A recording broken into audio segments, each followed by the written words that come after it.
never outshine the master. In a world driven by ego and perception, Niccolò Machiavelli warns us, never make those in power feel inferior, even when you're clearly more capable. Praise subtly. Lead without fanfare, because when you shine too brightly, you become a threat, and threats are eliminated. This strategy has ended careers, ruined friendships, and torn down empires. Sound familiar? Welcome to 3 hours of silent influence strategies from Machiavelli. This isn't about flashy power moves or loud manipulation. It's about the quiet, calculated force that reshapes people, organizations, and legacies from the shadows. These timeless lessons come from The Prince, written over 500 years ago. But if you've ever had to manage a team, deal with politics at work, or survive a toxic power dynamic, these insights will hit close to home. Machiavelli didn't just write for rulers. He wrote for survivors. If this is your first time on our channel, hit subscribe and comment below which philosopher you'd like to uncover next. Appear virtuous, but act as needed. To survive and thrive in a world governed by shifting loyalties and silent battles for control, Machiavelli insists on one of the most unsettling truths in The Prince. It is far more useful to appear good than to be good. This doesn't mean one should abandon morality altogether. Rather, virtue becomes a tool, not a commandment. In Machiavellian thought, appearing virtuous is a performance designed to protect one's reputation while allowing the freedom to make necessary, even ruthless, decisions behind the curtain. Why does this work? Because people want to believe in appearances. They seek comfort in leaders who embody honor, humility, and benevolence, even when their actions suggest otherwise. Machiavelli understood that humans judge by what they see, not by what is hidden. And as long as your mask is polished and your image carefully cultivated, most will never question the machinery operating behind the scenes. In today's world, this strategy plays out in politics, corporate leadership, and even family dynamics. Think of the CEO who speaks compassionately about employee well-being while silently planning mass layoffs. Or the politician who campaigns on justice, only to push private agendas once elected. This duality may seem hypocritical, but to the Machiavellian mind, it's not hypocrisy, it's strategy. Being bound by rigid virtue makes one predictable, and predictability is exploitable. But if you appear virtuous while maintaining the flexibility to act otherwise when the stakes demand it, you remain both respected and in control. It's important to note that this isn't about being evil. It's about adaptability.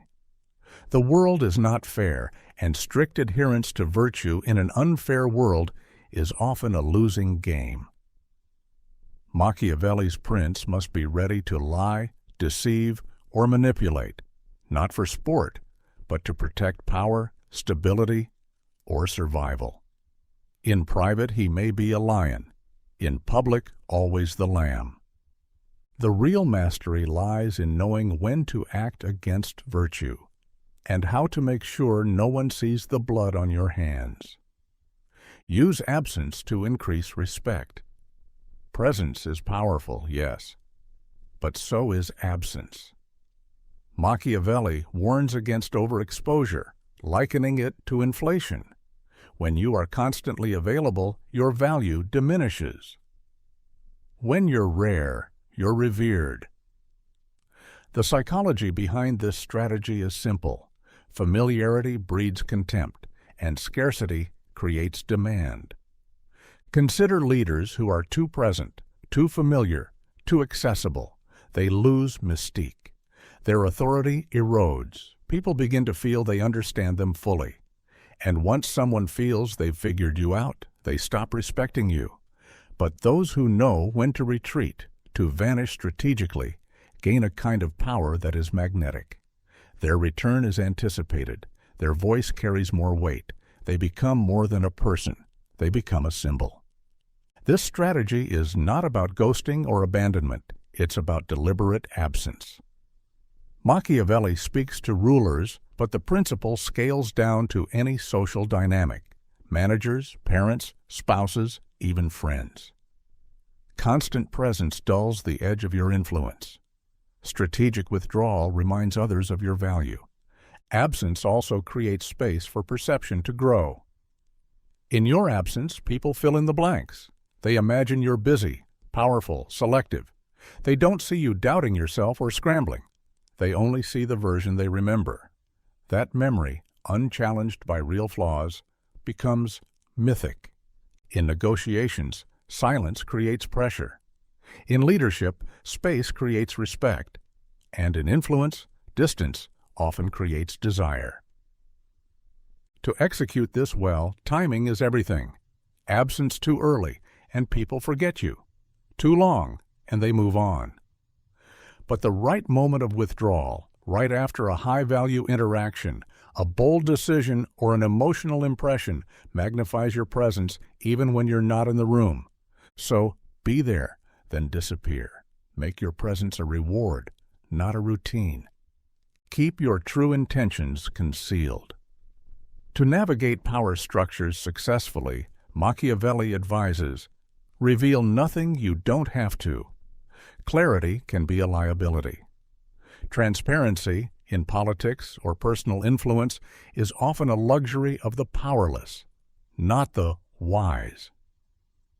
When people know exactly what you want, they can block, sabotage, or manipulate you. But if your intentions are murky, you remain unreadable, and therefore unmovable. Keeping your true intentions hidden isn't about lying for its own sake. It's about protecting your agenda from interference. Humans are wired to judge, react, and resist, often instinctively. Once your goal is visible, others will either compete with you, oppose you, or try to redirect you. But if they're unsure of your purpose, they'll hesitate. They'll second-guess themselves. That hesitation is your leverage. This strategy thrives in environments where trust is thin and stakes are high, like corporate politics, legal disputes, or power plays in leadership. It applies just as well in families or social groups. When someone says too much too soon, they become vulnerable. But when you speak in layers, offer partial truths, or share just enough to keep others guessing, you stay ahead. Think about how much power comes from being the person no one can quite read. It creates a low-grade anxiety in others. They don't know whether to align with you or oppose you, so they stall. That pause gives you room to move. Even in times of alliance or teamwork, this strategy applies. Keep something in reserve. Let others think they have your full roadmap when really you're 2 or 3 moves ahead. This doesn't mean betraying your team. It means maintaining strategic ambiguity to avoid becoming predictable. People cannot attack what they cannot define, and if they don't know what you want, they can't stop you from getting it. Befriend the useful, not the lovable. Machiavelli's world was not sentimental. It was brutal, competitive, and defined by survival. One of his most jarring but undeniably strategic philosophies is the idea that you should surround yourself not with those you love or who love you, but with those who are useful. To the modern ear, this sounds cold, even cruel. But consider this. How many times in your life have you invested time, energy, and trust into relationships that brought you warmth but no real value? And how often did that warmth vanish the moment you needed support, resources, or protection? Machiavelli teaches that affection is fleeting. Loyalty based on sentiment breaks down when tested. He argues that in the political arena, and by extension in business, family hierarchies, or social power dynamics, the people closest to you should be assets, not liabilities. The useful aren't always charming.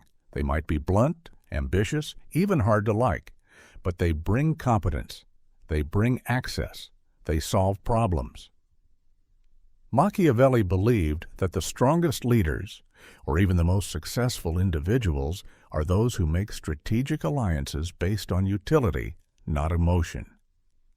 In The Prince, he points out that a ruler should not concern himself with being liked, but rather with being secure and effective. The same rule applies to one's inner circle. If you fill your life with those who make you feel good but offer no substance, you risk being surrounded by flattery and weakness when you most need strength and wisdom. This doesn't mean discarding empathy or becoming a cold machine. Instead, it's about recalibrating how you evaluate people's presence in your life. Ask yourself, what do they bring to the table? Do they challenge me, push me, make things happen? Or do they simply make me feel safe until things fall apart? Machiavelli's logic teaches that usefulness can foster respect, and from respect can come true loyalty, not the fragile affection that wilts under pressure, but a mutual reliance rooted in function and survival. For those aged 40 to 60, this hits harder.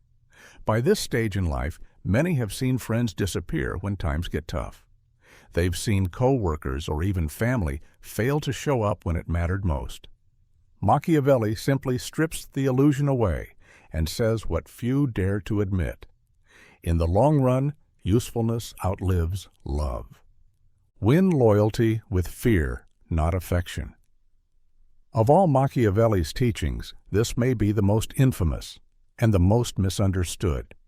"It is much safer to be feared than loved," he wrote, but not because he saw people as inherently cruel or heartless. On the contrary, he understood human nature in its full, uncomfortable truth. Love is conditional. It fluctuates. It depends on mood, circumstances, and personal benefit. Fear, however, is reliable. It creates boundaries. It ensures order.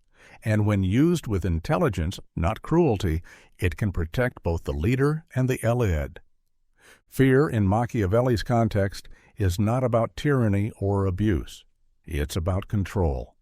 A boss who tries to win everyone's heart may be liked, but not respected. Their team may adore them until a better opportunity comes along. A parent who only wants to be a friend may lose authority when hard choices need to be enforced. But a leader who commands fear, not terror, but a deep understanding that actions have consequences, earns compliance. People don't cross lines if they know there's a price. Fear solidifies loyalty not out of emotional attachment, but out of self-interest. And Machiavelli understood that most people act in their own interest first. This insight wasn't cynical, it was practical. He saw that human beings are more likely to act ethically when they are afraid of what will happen if they don't. Now think of your own life. Have you been in positions of leadership, at work, in your community, or in your family, where being nice got you nowhere? Where people took your kindness for weakness? This philosophy hits home especially for people in their 40s to 60s, individuals who have often learned the hard way that affection can lead to exploitation. You've seen employees slack off because they liked you too much to take you seriously. You've seen relationships crumble because you weren't willing to impose consequences. Machiavelli isn't saying you must become cruel. He's saying you must become clear. Establish a sense of fear, not by yelling or intimidating, but by building a reputation. This person means what they say. You cross them, you pay. And that reputation becomes armor. It's not about emotional coldness, it's about stability. Because affection may win hearts, but fear maintains order. And in the end, a kingdom, or a household, or a business cannot thrive on love alone. Hide your strengths until the right moment.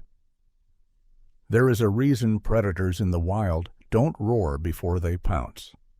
Machiavelli believed that the wisest people conceal their full power until it is absolutely necessary to reveal it. This silent strategy, often ignored by the naive and the eager, is one of the most devastatingly effective tools of influence. Why? Because the moment your strength is known, it becomes a target. If you reveal your intelligence too early, others may feel threatened. If you show your capabilities too soon, you invite resistance, jealousy, sabotage. But if you wait, if you blend in, observe, let others underestimate you, then your move, when it finally comes, is unstoppable. Machiavelli knew the psychology of warfare, both political and personal. The underestimated player has the advantage. They walk through locked doors because no one fears them. They gain trust because no one expects ambition. And then, when the time is right, they strike. This isn't cowardice, it's timing. And timing is everything. In modern life, the pressure to show off your value is constant. Resumes, social media, boardroom posturing, all of it tells you to lead with your strengths. But Machiavelli would tell you to do the opposite. Study the room, read the players, learn their weaknesses. And then, when your strength is revealed, it isn't just impressive, it's overwhelming. Consider your own experience. How many times have you shown your cards too soon and had someone take credit for your ideas, or sabotage your progress because they saw you as a threat? People aged 40 to 60 often come to understand this naturally over time. They've been burned by trust. They've seen talent punished, not rewarded. Machiavelli gives language to this instinct. Protect your value by masking it. He also knew that power revealed too early creates enemies before you have allies. But power revealed at the right moment makes you untouchable. It becomes a weapon, not a decoration. So if you're in a room full of sharks, don't let them smell blood. Hide your strengths. Master silence. Let them think you're ordinary. And when the moment comes, show them what you really are. Isolate your enemies quietly. Machiavelli understood something that many leaders, politicians, and even modern executives still fail to grasp. Your enemies do not need to be destroyed in fire and fury. They can be disarmed, weakened, and ultimately neutralized without ever raising your voice or drawing a sword. Isolation, subtle, methodical, and quiet, is one of the most effective strategies in the arsenal of silent influence. To isolate an enemy quietly is to make them irrelevant before they even realize what's happening. You don't confront them publicly. You don't make a scene. Instead, you reshape the social terrain around them. Their allies become unreliable. Their support networks dissolve. Their access to key people is narrowed, then cut off. They stop receiving the information they need to operate effectively. They aren't attacked directly. They're simply left alone, unsupported, unheard. In the court of Renaissance Italy, where Machiavelli served, this was more lethal than any dagger. A rival advisor who suddenly found himself out of favor wouldn't be denounced. He would be passed over for meetings. His recommendations would be delayed. New alliances would be formed behind closed doors, and slowly his voice would fade from the corridors of power. Why is this strategy so effective? Because it avoids triggering the fight-or-flight response. When people feel directly attacked, they rally. They become defensive. They dig in their heels and double down. But when they are simply sidelined, when their relevance slips quietly out of the room, they often don't even notice until it's too late. This technique works in the modern world as well. In the workplace, it may look like removing someone from key email threads, reassigning their responsibilities, steering conversations and influence away from them. Again, not in a vengeful or noisy way, but subtly, professionally, efficiently. The person becomes an island, and isolated islands lose their power. Machiavelli warned that power is not always seized. Sometimes it is simply vacuumed up as others lose their grip. And often your enemy's greatest fear is not being attacked. It's being forgotten. So if there's a disruptive force in your environment, someone who thrives on chaos, division, or subtle sabotage, don't confront them directly. Isolate them quietly. Make them irrelevant. And watch how quickly power rearranges itself. Reward publicly, punish discreetly. Power isn't just about control, it's about perception. Machiavelli knew that people rarely remember what actually happened. They remember how it made them feel and what it looked like. That's why he emphasized this key strategy. Reward publicly, punish discreetly. Public rewards serve two functions. First, they solidify loyalty. When someone is praised or promoted in front of others, it becomes a social cue, a message to everyone watching. It says, this is what we value, this is what gets rewarded. That motivates others to follow suit. It inspires competition, yes, but also admiration. You elevate the rewarded person, and you elevate your own image as a fair and generous leader. This is especially important with an older or experienced audience. People who've seen multiple leadership styles, who've worked under bosses who either ignored effort or only focused on failure, will resonate with this deeply. Public recognition isn't just about ego, it's about legacy, belonging, and purpose. Done right, it builds loyalty that lasts longer than any rule book. But punishment? That's another story entirely. Punishment must be precise, efficient, and above all, quiet. Machiavelli warns that public punishments often backfire. They humiliate. They create martyrs. They invite sympathy, especially if they seem disproportionate or emotional. And they almost always make you look insecure. When you punish discreetly, however, the message is just as clear. But the drama is absent. A quiet reassignment, a private conversation, a contract that quietly isn't renewed. These actions carry weight without spectacle. They keep morale intact and maintain the dignity of the institution. And importantly, they avoid turning the punished into a rallying point for others.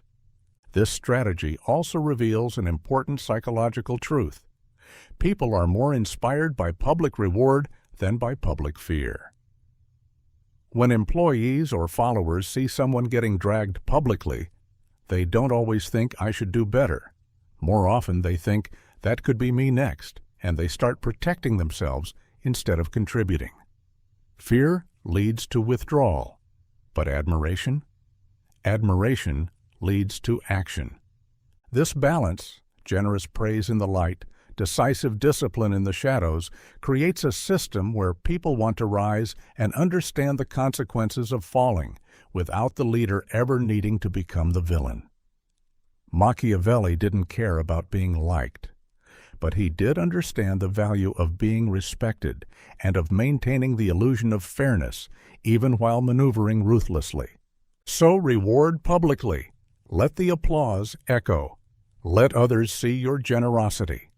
But when the time comes to punish, do it in silence, behind closed doors, and never twice. Appear predictable while planning the unpredictable. To be predictable is to be safe in the eyes of others, but to actually be predictable is to surrender your advantage. Machiavelli's genius lies in understanding that true power comes from control, not just over your actions, but over how those actions are perceived. When you appear predictable, you disarm suspicion. You earn trust. People place you in a mental box labeled known quantity, and they stop looking for surprises. They assume they know how you'll act, what you'll choose, and what your limits are. This is exactly where you want them. Because when people stop watching you carefully, you gain freedom. Freedom to move, to shift, to pivot, all without resistance. And in that quiet space, you can plan the unpredictable. This strategy was often employed by rulers who pretended to be indecisive, passive, or even weak. Their enemies underestimated them, assuming they lacked the courage or clarity to strike. But when the moment came, when the knife turned, the results were swift and shocking. In the modern world, this can look like quietly gathering data while others bicker loudly. Let them think you're slow. Let them think you're unsure. And then, when the conditions align, make your move. Clear, confident, and unexpected. Predictability lulls others into complacency. A boss who always acts by the book is easy to anticipate and easy to manipulate. But one who seems to follow the book, yet quietly rewrites the rules, is far more dangerous and far more effective. There's also a psychological layer here. When people feel they know someone, they relax their defenses. This is why betrayal always feels so personal. It comes from someone you thought you understood. Machiavelli wasn't advocating for betrayal necessarily, but he knew that surprises carry power. And the best surprise? One that no one saw coming, because you never gave them reason to expect it. This tactic requires patience. You have to build a reputation of reliability, of routine, even of harmlessness. You play the part. You become predictable, or rather, you appear to. But beneath that mask, you plan boldly. You design the move no one will anticipate. Then, when the timing is perfect, you act. Not with noise or chaos, but with a precision that leaves no time for counterattack. Because while everyone else is playing checkers in broad daylight, you're playing chess behind the curtain. And in the end, the one who controls both perception and reality wins. Know when to break your own rules. Rules, whether personal or institutional, serve an important function. They provide structure, predictability, and a sense of identity. Machiavelli understood this deeply, but he also knew that those who cling too tightly to their rules, especially in changing circumstances, become brittle. They break instead of bend. To maintain influence over time, you must know not only when to uphold your code, but when to violate it. The key to silent influence lies in adaptive contradiction. A leader who is seen as too rigid may be admired for their principles, but they are also predictable. Predictability is dangerous in the game of power. Machiavelli wrote in The Prince that it is better to be feared than loved, if you cannot be both. But perhaps more importantly, he implied it is better to be feared and unpredictable than boxed into a moral identity that can be exploited. Consider the politician who campaigns on transparency, but then withholds strategic information during a crisis to avoid public panic. Or the CEO who champions work-life balance, but demands 14-hour days during an acquisition deal. Hypocrisy? Not necessarily. What looks like contradiction is often strategic flexibility. When the environment changes, the rules must bend. And when they do, those watching closely will either be confused or deeply impressed by the sheer control. However, there's a silent art to breaking your own rules. You must do it rarely and only when the stakes are high. If you do it too often, you lose trust and coherence. But if you do it strategically, you project dominance. You become a figure others can't quite predict, and that unpredictability keeps you in control. Those under your influence begin to question, is this part of the plan? Does he know something we don't? For the individual wielding silent influence, rule-breaking isn't rebellion, it's evolution. It signals to others that you are the architect of your system, not a prisoner to it. Rules are tools, not masters. Break them to protect power. Break them to shift momentum. Break them to remind others who's writing the playbook. Think of your own life. Think of moments where you held back from acting because it would have gone against your norm. Now ask, what did it cost you? In Machiavellian influence, knowing when to betray your own code and how to do it with poise is not weakness. It is elite-level power. Distract others with moral debates, while you focus on results. This is one of the most cunning yet eerily effective forms of silent influence. Machiavelli never advocated for cruelty for its own sake. He advocated for results, and he understood that while most people are tangled up in abstract ideals, the influential are already 5 steps ahead, securing the outcome. The modern equivalent? It plays out in boardrooms, political arenas, and family dynamics every day. While others argue over what's right or wrong, you position yourself to win. The art is in appearing morally engaged while tactically detached. You stoke discussion.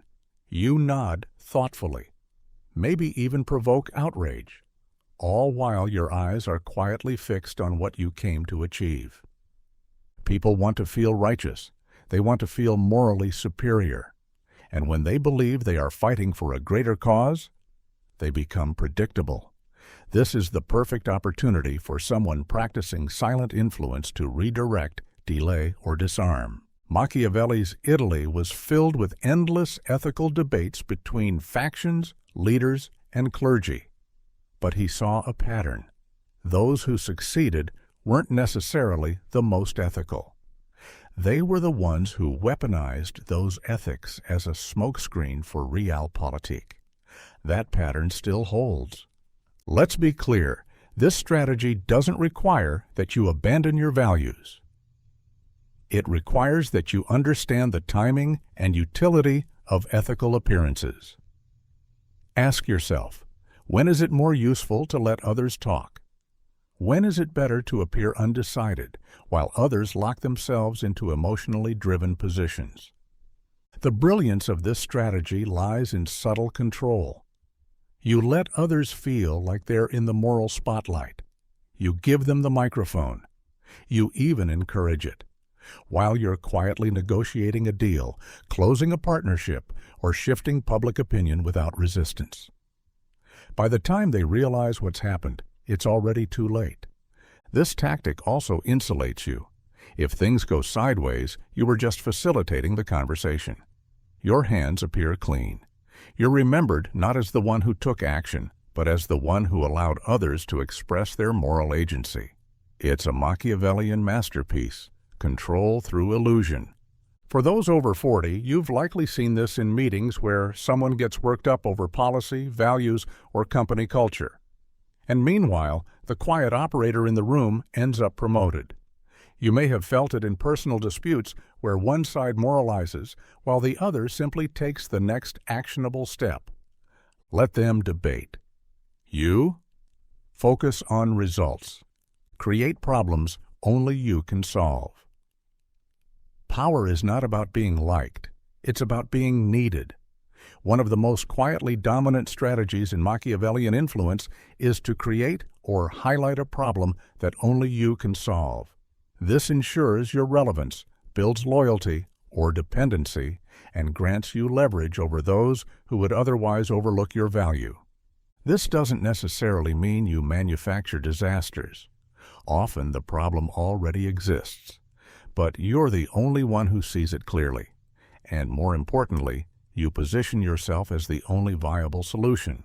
Sometimes it does mean engineering complexity so that others are drawn to your expertise like moths to flame.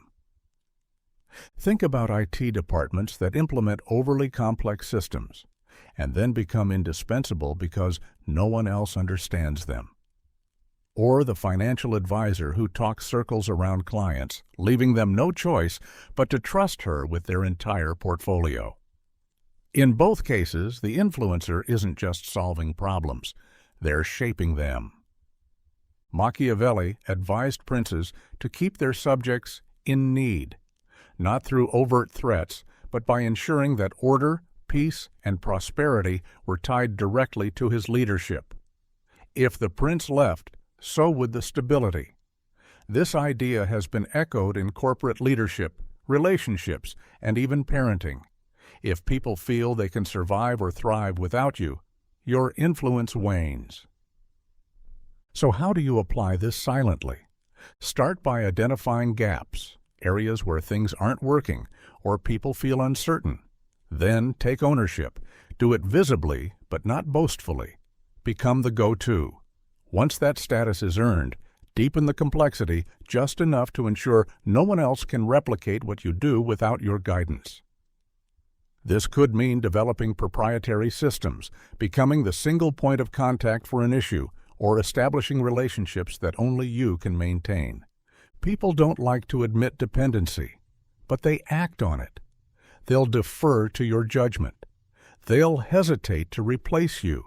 They'll even defend your position in your absence, because without you, the problem might return. Of course, this must be done with subtlety. If you're too obvious, people will feel manipulated. But if you're smooth, if you genuinely offer value while building the perception that things fall apart without you, you become untouchable. This is silent influence at its most strategic, not yelling to be seen, but crafting a reality where your presence is essential. In every room, on every project, at every level. Because when you are the solution, no one wants the problem to go away completely. Never let people feel too safe around you. Machiavelli understood a brutal truth about human nature. People are more likely to respect and obey someone they slightly fear than someone they feel entirely safe around. When people feel too comfortable in your presence, they begin to take liberties. They speak more freely, question more openly, and eventually may start to undermine or disregard your position altogether. This isn't paranoia. It's psychology. By keeping others just a little off balance, not threatened, but alert, you maintain a kind of psychological control. You become less predictable. And in that unpredictability, there is power. Take the example of a workplace leader who is too friendly, too available, too soft. While their kindness may initially win loyalty, it eventually erodes authority. Deadlines are missed. Boundaries are crossed. Gossip starts. Contrast this with a leader who is composed, polite, but not entirely readable. Someone who doesn't overshare, who listens more than they speak, and who occasionally disrupts the comfort of a room with a pointed question or a silent pause. That kind of presence demands attention. It makes people check themselves before they act. That leader becomes the silent center of gravity. This doesn't mean ruling through fear. It's not about intimidation. It's about controlled tension. Machiavelli would advise subtle psychological tactics: delay a meeting without explanation, cancel a decision you previously supported, switch from warmth to coolness in tone when someone gets too familiar. These slight disruptions remind people that you are not fully knowable, and therefore not fully controllable. This tactic also serves to prevent betrayal. When someone feels too at ease, they start believing they know how you'll react. They'll test boundaries, but if you occasionally introduce the unexpected, changing routines, shifting moods, breaking patterns, you keep potential adversaries guessing. And if they're guessing, they're not plotting, they're watching. In friendships, this may feel manipulative, and it can be if used carelessly. But in any environment where power is in play, corporate, political, even family dynamics, creating subtle tension around your persona is a defense mechanism. It prevents erosion of status. People don't fear the lion who roars constantly. They fear the one that watches silently without blinking. Influence decision-makers through their desires. If you want to change someone's mind, especially someone in a position of power, don't appeal to logic. Appeal to desire. Machiavelli believed that humans are far more moved by what they want than by what is right or rational. And those in power are especially vulnerable to this, because their decisions affect many, but they often make them for deeply personal reasons. So how do you influence through desire? You begin by observing, carefully. Look for the hidden motivations behind someone's actions. Is a CEO obsessed with legacy? Frame your proposal as a way to cement their name in company history. Is a politician addicted to admiration? Present your idea as a guaranteed path to public praise. The idea must appear to serve them, even if it ultimately serves you. Machiavelli knew that naked persuasion rarely works. People don't like feeling manipulated. So the trick is to wrap your suggestion in the cloth of their own longing. That longing could be for power, respect, recognition, security, control, or even love. If you can locate their desire and their hunger and make your influence feel like food, they will bite every time. This is why flattery, when used with surgical precision, can be such a powerful tool. Not flattery for its own sake, but directed flattery, praise that speaks directly to a person's vision of themselves. For instance, telling a powerful man that he is wise might not move him, but telling him he is a builder of legacies when he wants to be remembered might win you his favor instantly. Timing matters. Present your ideas when their emotions are elevated, right after a success or in the midst of frustration. In those moments, people seek reinforcement or rescue. Be the one who offers it, subtly. Also, avoid making your influence too obvious. Let them feel like the idea was theirs. Machiavelli understood that powerful people must believe they are in control, even when they're not. If you can implant a suggestion into their mind without them noticing, they will carry it out with conviction and thank you for it later. To influence through desire is not to deceive, it's to understand. Understand what drives people, understand what they fear, crave, dream of, and then become the one who offers the key to that locked door. Disguise your ambition as humility. Ambition is often punished before it's rewarded. Those who show their hunger for power, success, or recognition too openly are frequently cut down before they can rise.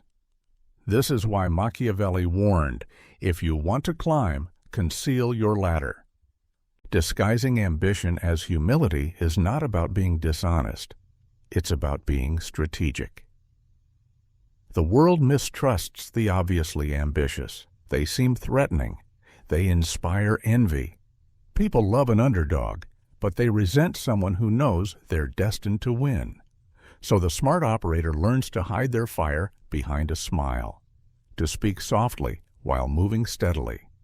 Consider a political aide who someday wants to run for office. If they speak too confidently of their aspirations, they'll be sidelined, resented, or blocked.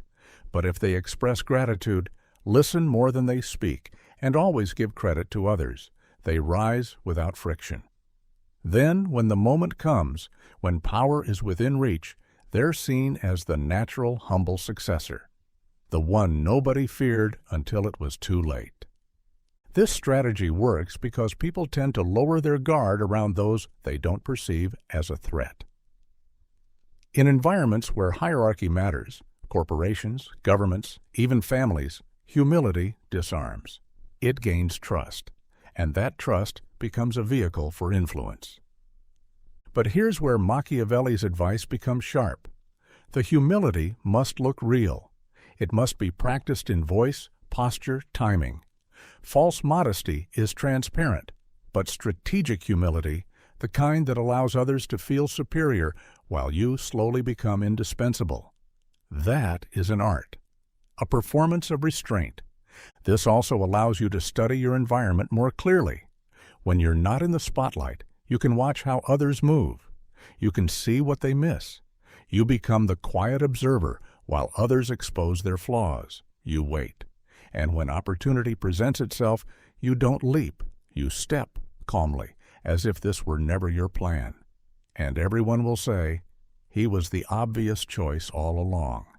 Machiavelli would say, appear weak when you are strong, and strong only when you must.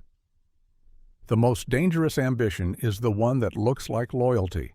The most powerful person is the one nobody saw coming, because they never looked like a threat. So go ahead.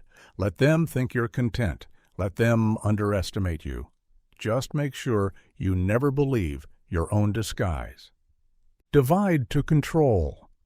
Machiavelli's philosophy of divide to control is one of the most cold-blooded yet effective strategies for gaining and maintaining influence. At its core, it's based on a simple truth. People are easier to manipulate when they're focused on fighting each other rather than questioning authority. It's not about sowing chaos for chaos' sake. It's about engineering tension to maintain leverage. Historically, rulers and leaders have used this tactic to avoid the emergence of unified threats. When people are united, they become strong, powerful, and potentially dangerous to those in control. But if you keep them fragmented, divided by ego, ideology, or personal ambition, they remain manageable. Think about office politics. Ever notice how a smart manager will sometimes let two competing employees fight for recognition rather than making peace? Why? Because that manager stays on top by keeping others preoccupied with their rivalry. Machiavelli observed that powerful leaders often subtly encouraged factions within their own courts. They would appear neutral, a wise arbiter, while their subordinates squabbled for favor. This maneuver ensured loyalty. If one group rose too high, the leader could use the other to balance them out. If both stayed busy attacking each other, no one had time or resources to attack the throne. But this tactic isn't reserved for kings and emperors. It works at dinner tables, boardrooms, and even between nations. Politicians exploit ideological divides to prevent the population from focusing on shared economic struggles. Executives let departments compete over budget allocations to make themselves indispensable. Even in families, some parents manipulate siblings against each other to maintain emotional dominance. The strategy only works if it's subtle. Machiavelli warns that overtly stirring conflict can backfire. If people realize they're being manipulated, they might turn against you together. The goal is to create an environment where people naturally fall into rivalry. A small compliment here, a delayed reply there, a confidential whisper that gets overheard just enough.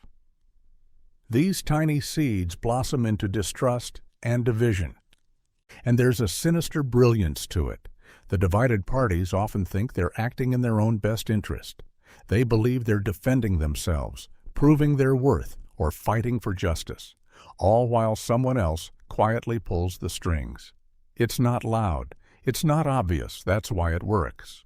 For those over 40 who have lived through office politics, messy divorces, or even church leadership battles, this idea doesn't feel theoretical. It feels familiar. Machiavelli wasn't telling us how things should be. He was describing how power actually operates behind the curtain. Align yourself with rising powers, not the loudest voices. One of Machiavelli's sharpest observations is the difference between noise and momentum. In any political, corporate, or social landscape, there will always be loud voices. People who dominate conversations, issue threats, or position themselves as leaders.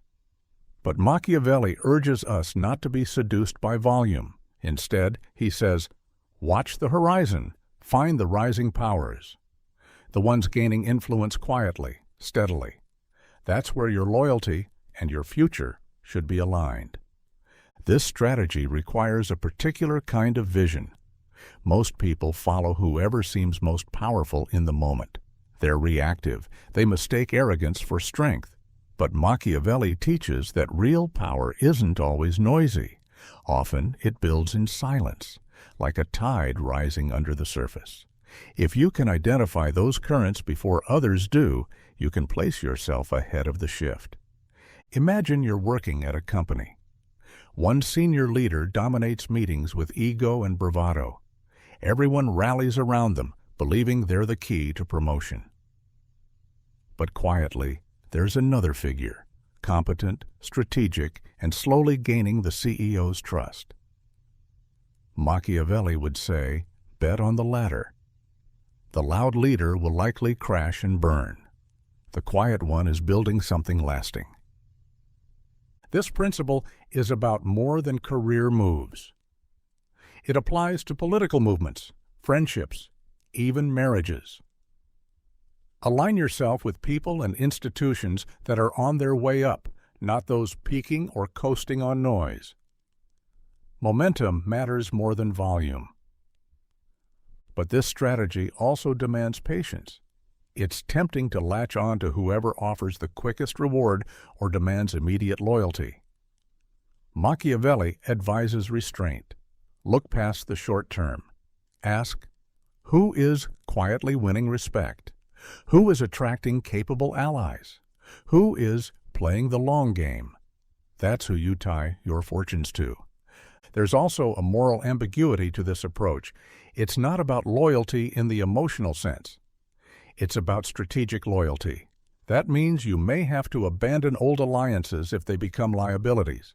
You're not betraying anyone. You're adapting to reality. And in Machiavellian terms, adaptability is survival. For those between 40 and 60, this resonates deeply. You've seen flashy leaders flame out.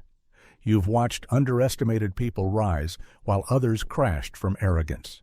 You know that wisdom often speaks softly, and the ones who shout the most often have the least to say.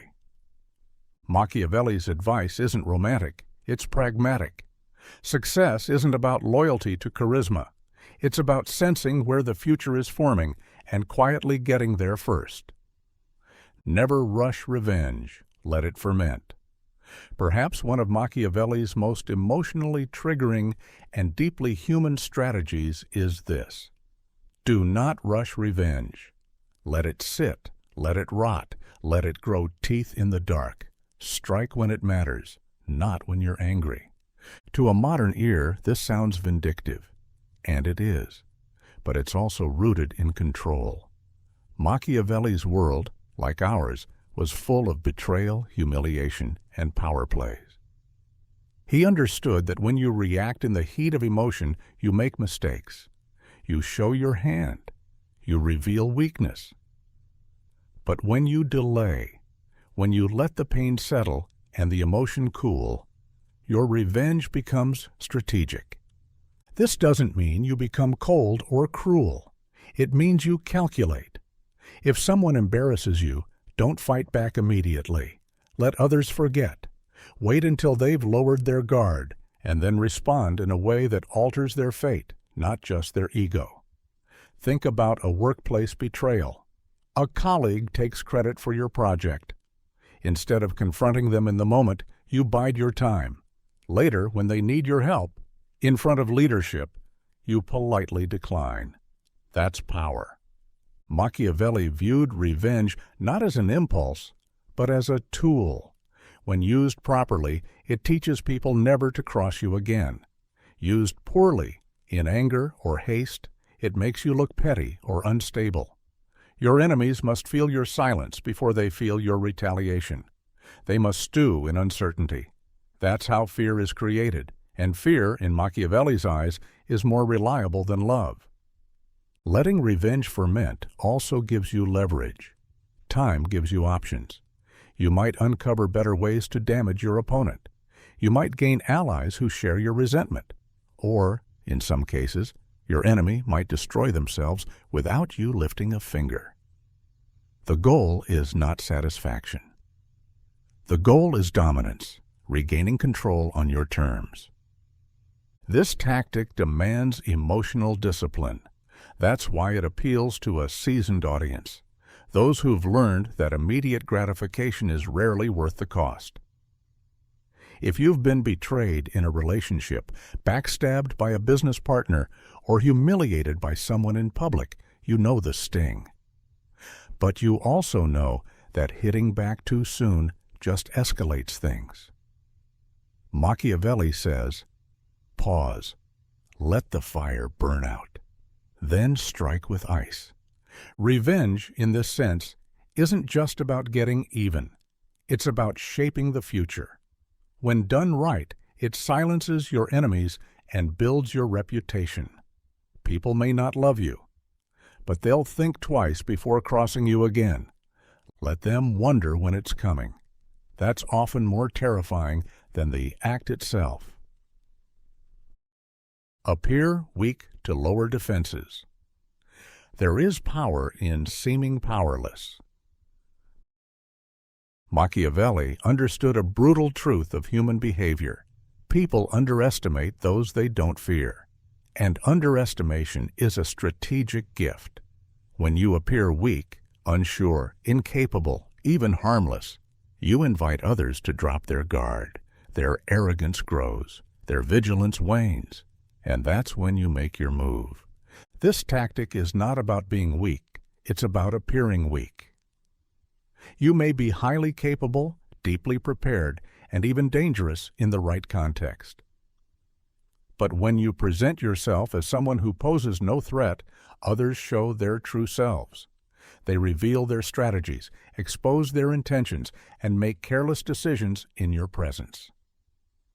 Why? Because they think you don't matter. This strategy thrives in environments fueled by ego, corporate leadership, politics, competitive families, or even social circles dominated by peacocking personalities. When you're not seen as a competitor, you're free to operate invisibly.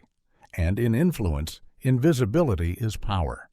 Consider the person who fakes confusion in a meeting while taking mental notes on who's trying to dominate the room, or the politician who feigns inexperience to let rivals talk themselves into traps. Even in relationships, playing the role of the passive listener can reveal more about others than hours of questioning. Appearing weak gives you access. It creates an opening. And if you're smart, you'll use that opening not for immediate victory, but for information. Information is the currency of power, and it flows more freely when people think you're beneath them. This strategy also works in negotiation. If you come in strong, posturing, commanding, demanding, people prepare for battle. But if you enter humbly, even apologetically, you can subtly reframe the terms of engagement. The other side relaxes. They overoffer. And they underestimate your ability to win. There's a deeper psychological effect here, too. When people see you as weak, they are more likely to speak freely, sometimes carelessly. They underestimate your memory, your influence, and your strategy. That's when you learn the most. But the moment of transition is critical. You can't stay weak forever. You must know when to shed the illusion and how to strike without warning. That shift, from underestimated to undeniable, is what makes this strategy lethal. Not because you were ever weak, but because you made them believe it. So let them overlook you. Let them speak openly around you. Let them feel superior. Because when the time comes, they'll never see the blade in your hand until it's too late. Build alliances with those who crave validation. Machiavelli teaches us to look beyond surface loyalties and tap into motivations. And few motivations are more consistent or more exploitable than the craving for validation. There are people in every social structure who live for acknowledgement. They want recognition, praise, and status more than money, truth, or even victory. And if you know how to feed this need, without ever becoming truly dependent on them, you can build some of your strongest, most loyal alliances. Why is this effective? Because people who crave validation are predictable. They need a constant drip of appreciation. And if you control that faucet, you control them. You don't need to dominate them with power or fear. You dominate with approval. This doesn't mean flattery without substance. It means identifying whose identity is built on being seen. The employee who works late hoping someone notices. The influencer who measures their worth in likes and mentions. The executive who wants to be the smartest person in the room. These people are powerfully useful if you understand what they really want. You ally with them not by promising success, but by promising attention. You make them feel important. You ask for their insight, compliment their ideas in front of others, and allow them to take the spotlight, even when the real work is yours. Why? Because people who feel seen are less likely to betray the hand that gave them the mirror. This type of alliance also offers cover. When someone basking in your validation defends you, it comes across as genuine. Their loyalty is loud and often emotional. That makes it more persuasive. You don't even have to speak.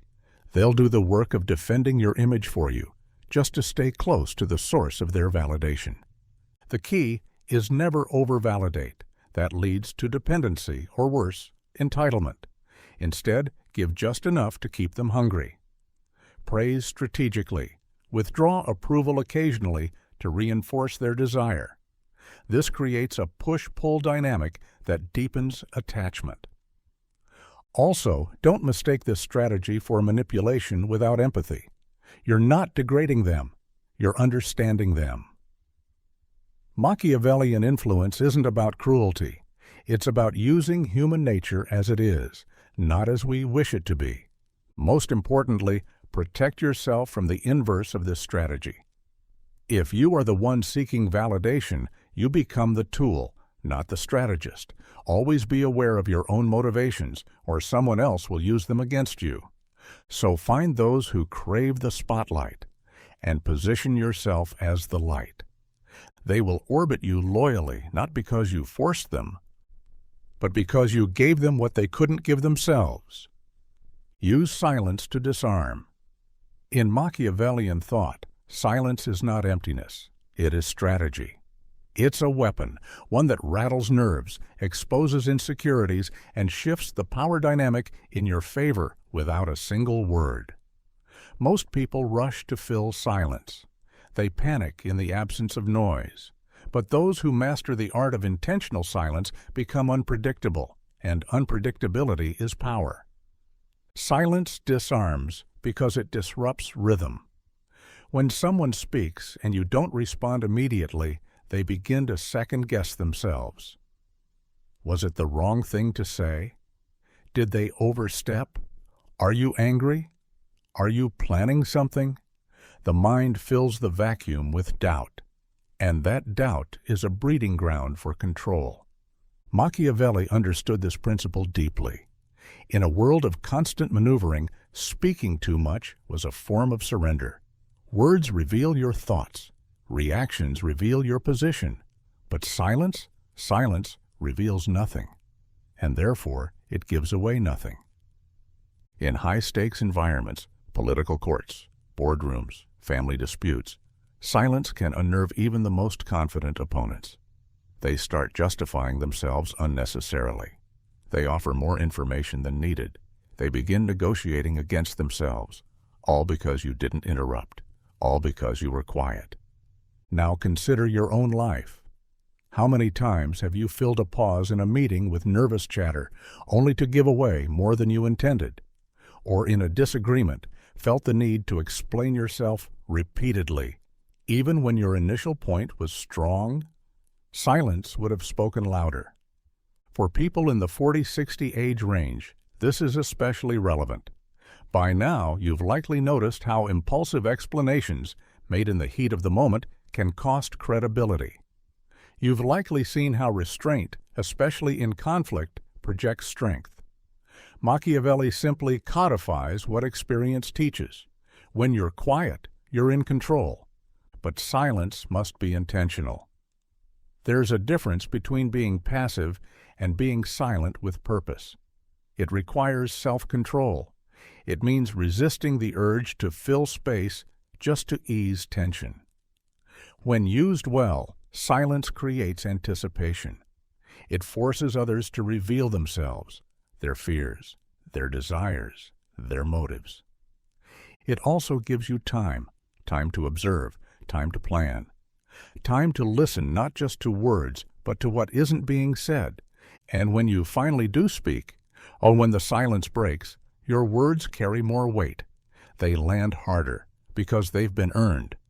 In a society that prizes constant communication, Machiavelli's use of silence is radical and powerful. If you want to disarm someone, don't yell, don't argue, just say nothing. Let the silence do the work. Allow others to think it was their idea. One of the most subtle and brilliant strategies Machiavelli advises is this. If you want someone to support your idea, make them believe it was theirs. Let them own it. Let them feel the pride of authorship, even if every step of that idea came from your mind. This taps into a deep psychological truth. People resist being told what to do, but embrace what they believe they chose. The illusion of control is more powerful than actual control. And Machiavelli, always the student of human behavior, saw this as a tool for lasting influence. Think of leadership, parenting, negotiations, even marriage. When someone feels an idea is imposed on them, they instinctively push back, even if it's a good idea, even if it benefits them. Why? Because it challenges their autonomy. But if you guide them subtly, letting them arrive at the conclusion on their own, they not only accept it, they defend it. Machiavelli might describe it like steering a horse from behind with a gentle nudge rather than a whip. You don't confront power directly. You make it feel empowered, while secretly directing it where you want it to go.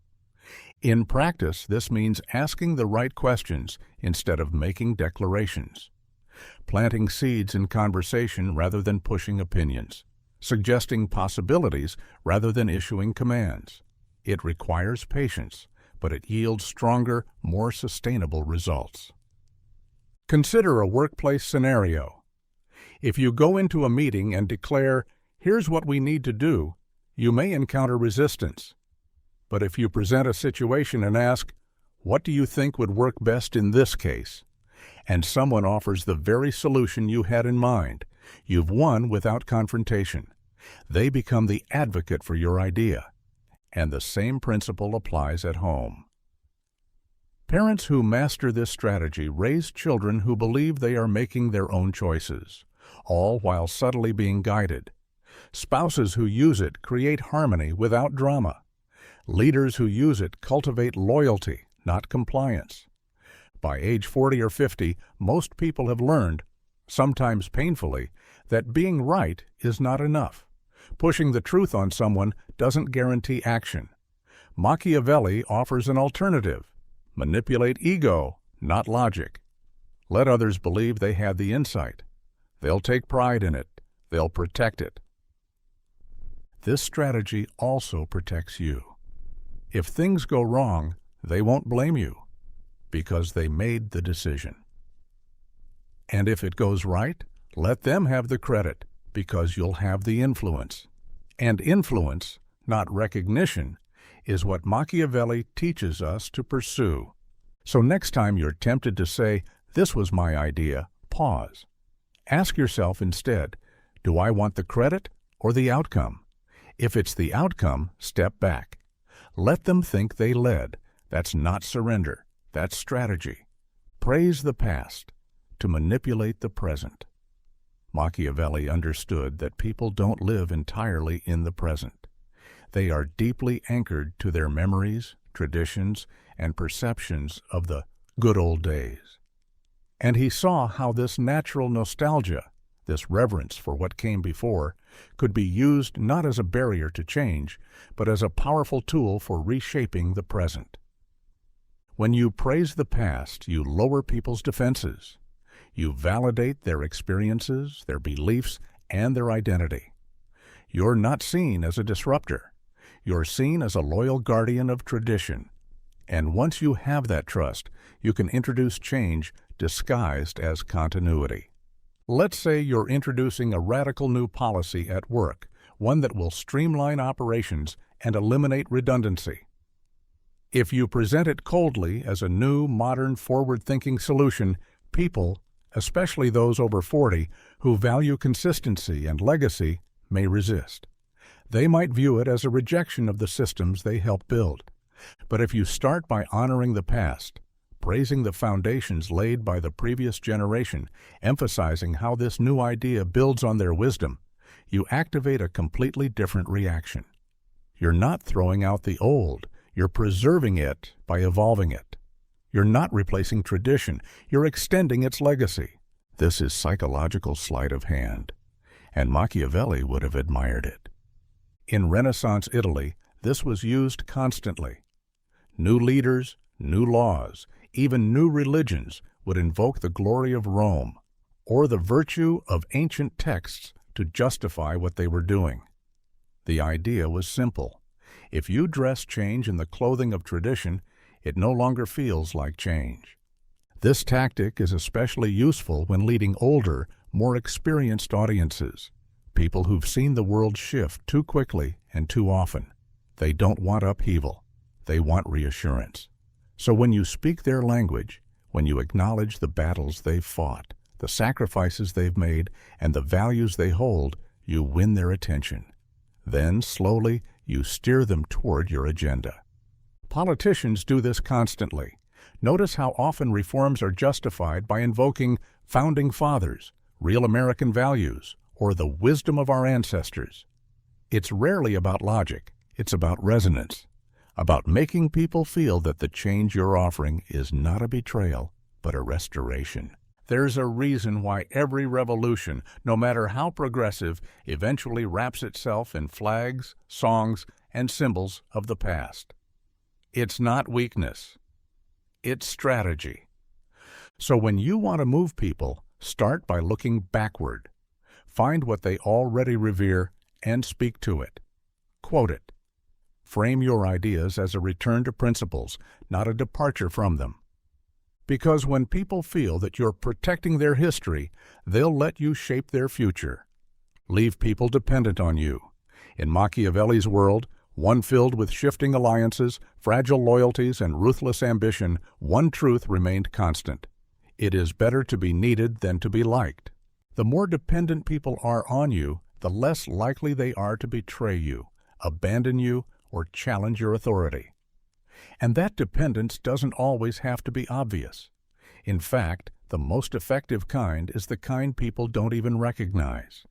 The kind woven quietly into their daily success, stability, and identity. Machiavelli didn't invent this idea. Nature did. Think of how a spider weaves a web, slowly, methodically, not to trap prey all at once, but to ensure that once it lands, escape becomes nearly impossible. Dependence works the same way. At a practical level, creating dependence means making yourself the bridge others need to cross. You might be the one with access to key relationships, critical resources, or insider knowledge. You might be the one who solves problems, smooths tensions, or provides certainty in a storm. Whatever your role, the goal is to become irreplaceable, not in title, but in function. Let's take a workplace example. You may not be the most senior person in the room, but if everyone comes to you when they need clarity, or to get a deal unstuck, or to hear the unfiltered truth, you hold real power. Not the power of rank, but of necessity. And necessity is much harder to dethrone. Machiavelli also noted that this principle works especially well with subordinates or followers. If they feel self-sufficient, they begin to question your leadership. But if they know, consciously or not, that their success is tied to your presence, your guidance, or your approval, they will protect that connection. This is not about sabotage or holding people back. It's about structuring relationships so that you are the one who enables their progress.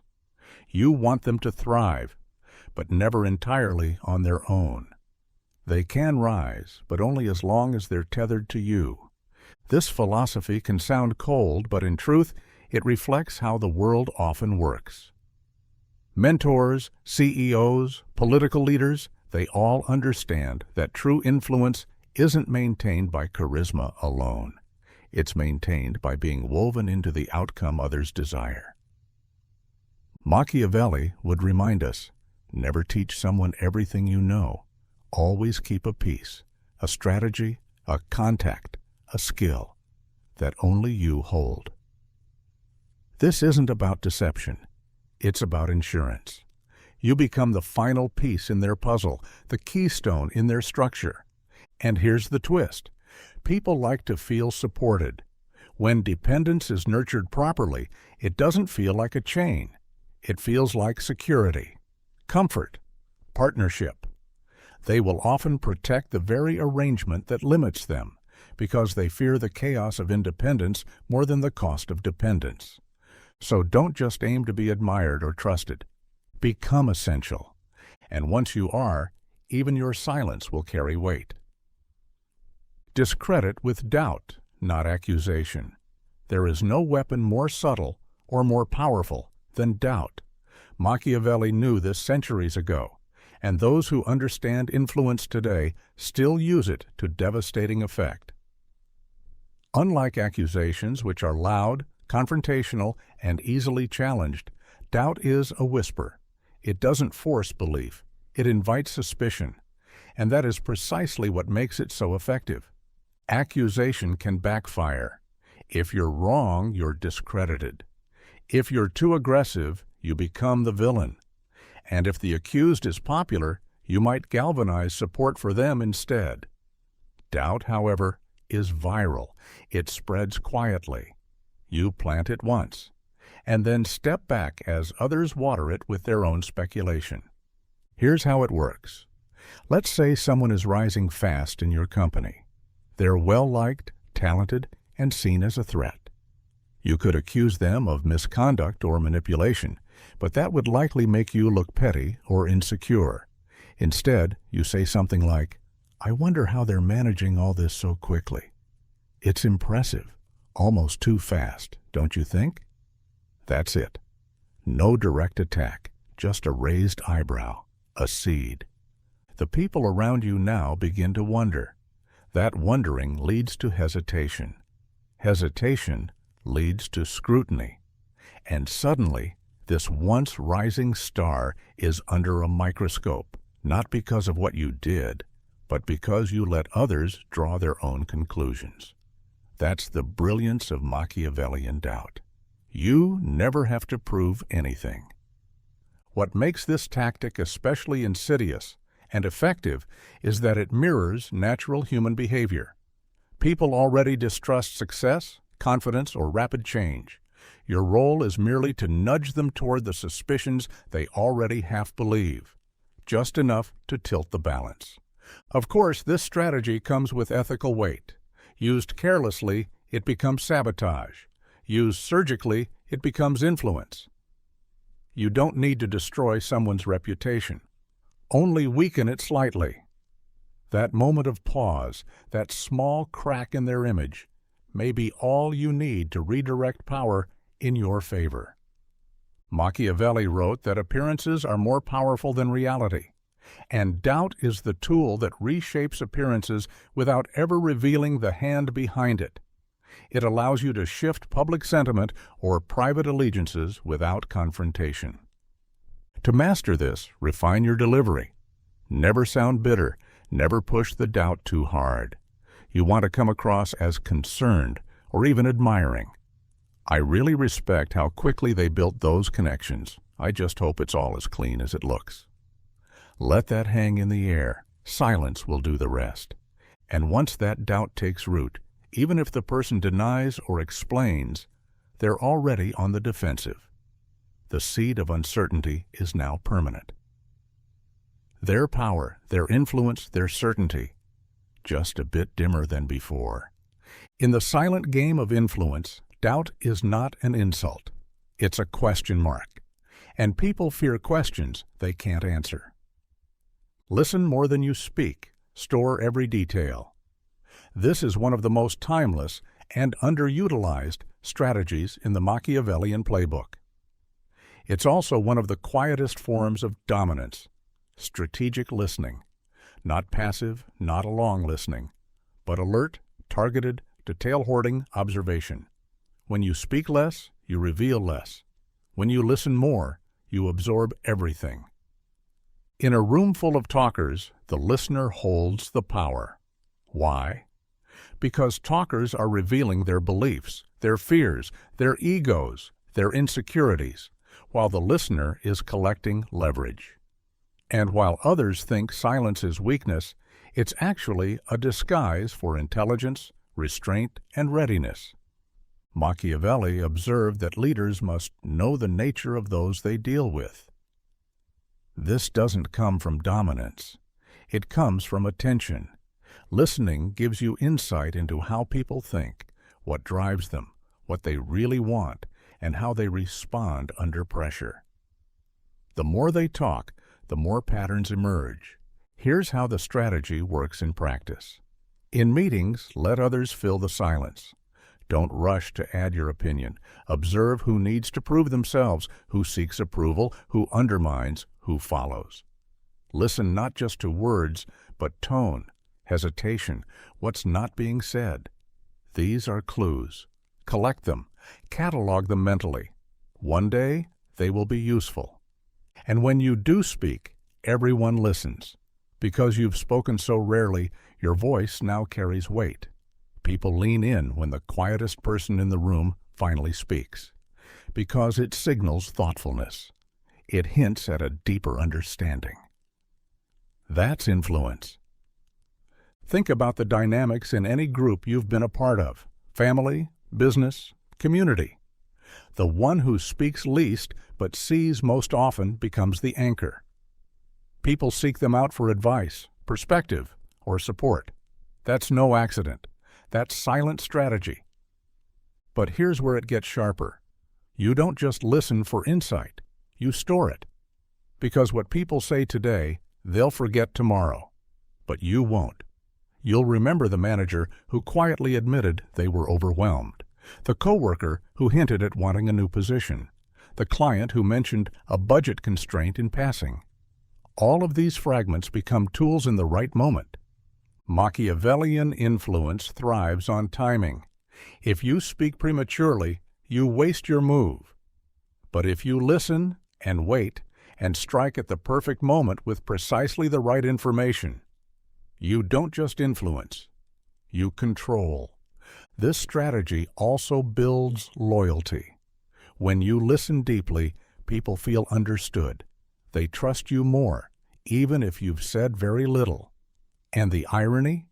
The more they trust you, the more they talk, which only deepens your advantage. In silent influence, you are not trying to outshine others. You're trying to outlast them. And the ones who outlast, they listen, record, remember. And when the moment comes, they know exactly what to say. Use favors as weapons of obligation. Machiavelli was deeply aware of the power hidden in seemingly generous acts. To the untrained eye, doing someone a favor may look like a simple gesture of kindness or loyalty, but to the strategic mind, it is a contract, a silent chain. Because in human nature, when someone receives a favor, especially an unsolicited one, they don't just feel grateful, they feel indebted. That's where the power lies. When you do someone a favor, you're creating what Machiavelli might call a moral debt. And moral debts are far harder to shake than financial ones. People will twist themselves into knots trying to repay something intangible.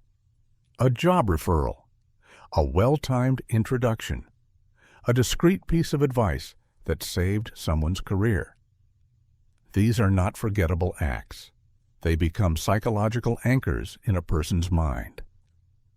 But not all favors carry the same weight.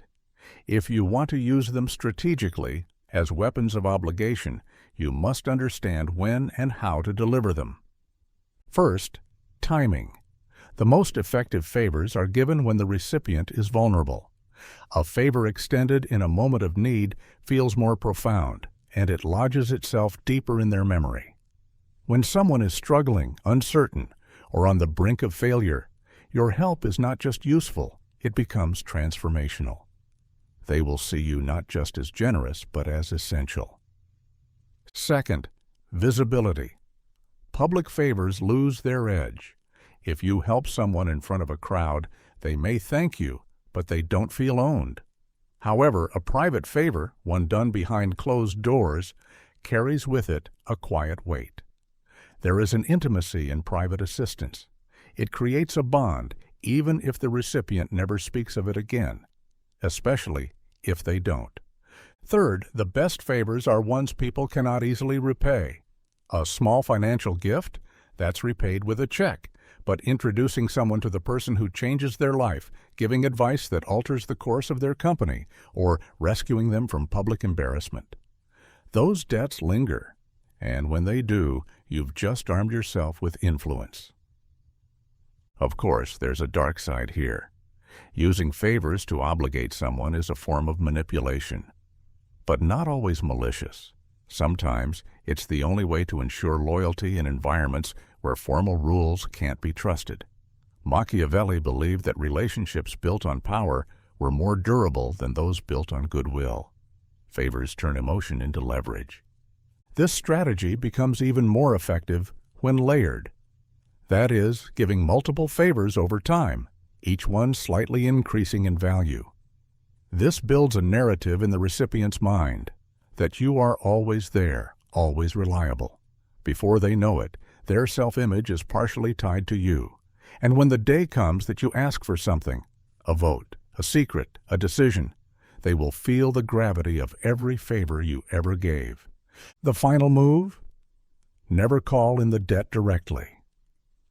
Machiavelli would caution against looking desperate. Instead, imply your expectations. Let them feel the burden without being told. It's more powerful that way. And it ensures that the bond you've built isn't transactional. It's emotional.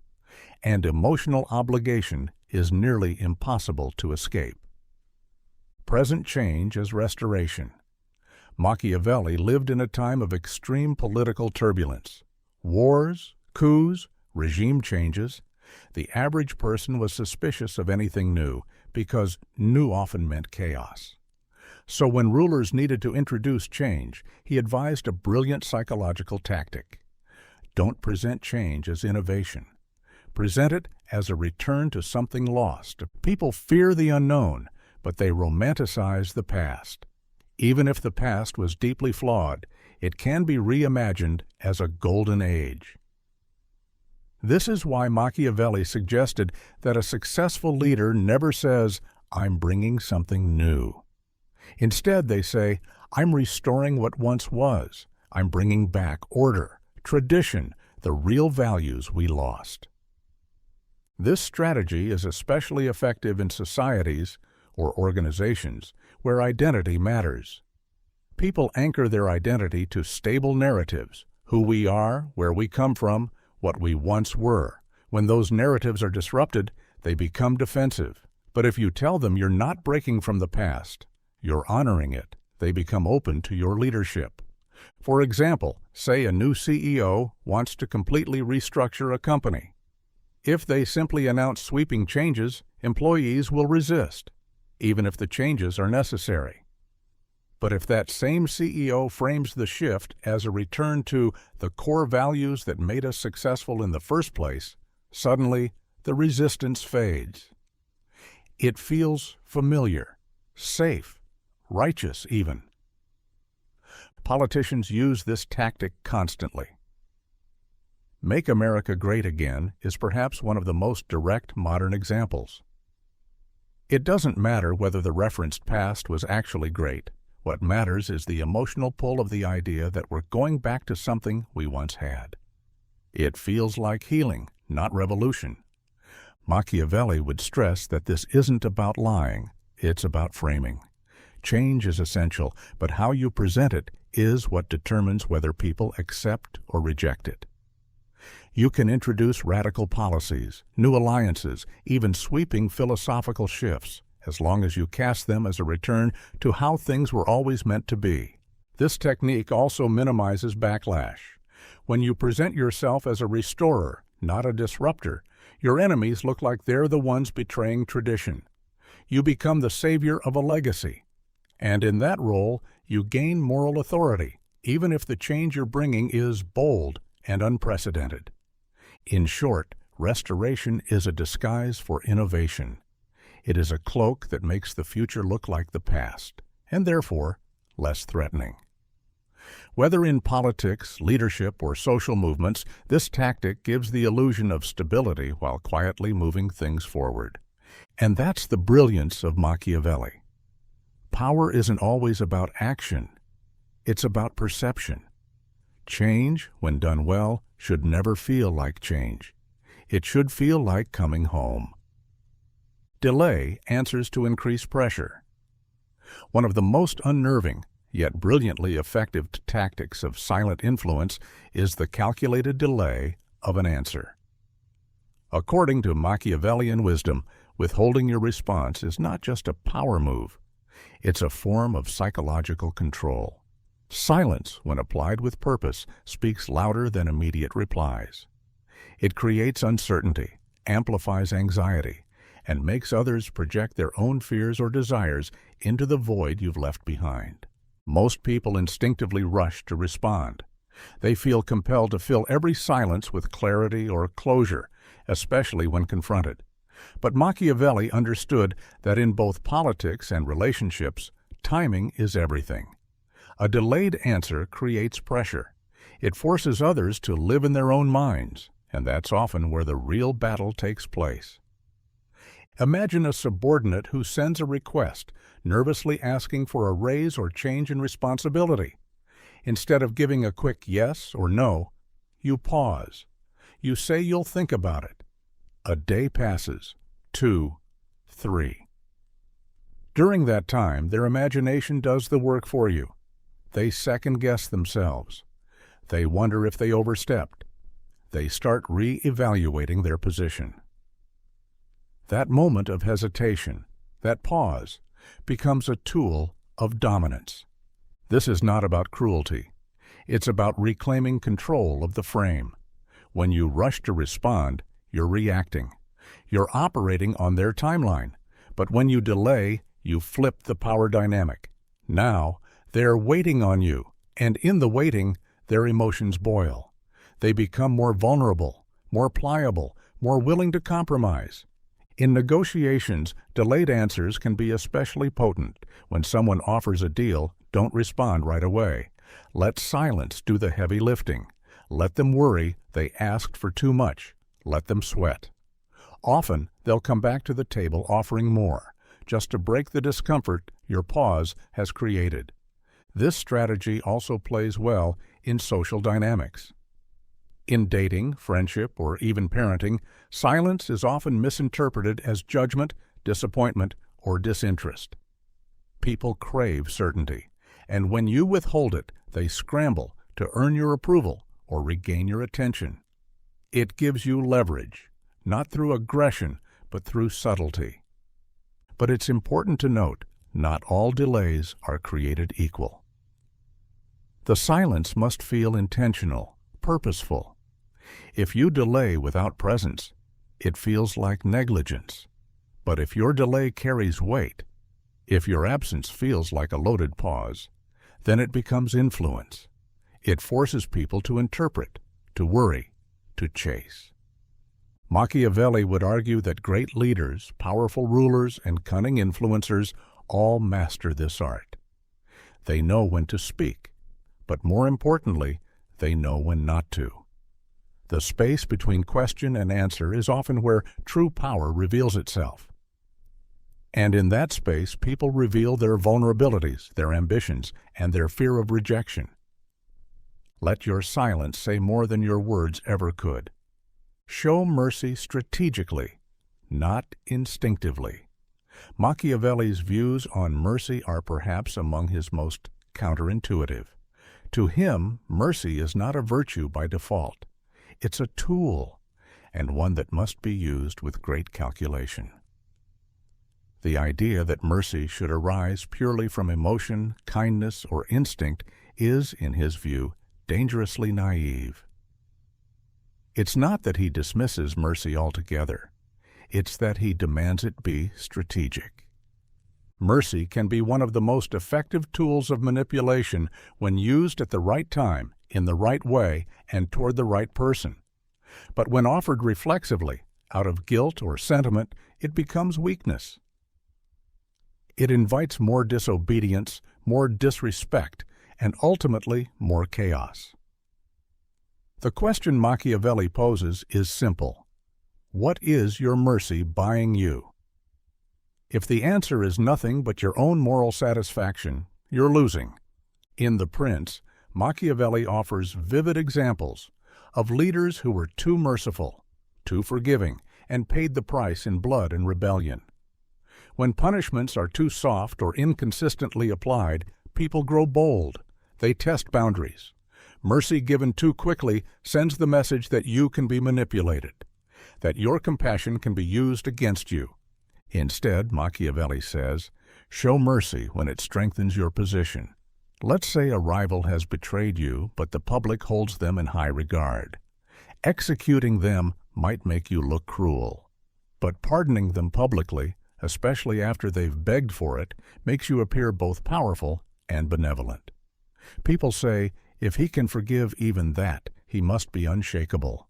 The mercy becomes a mirror that reflects your strength, not your sentiment.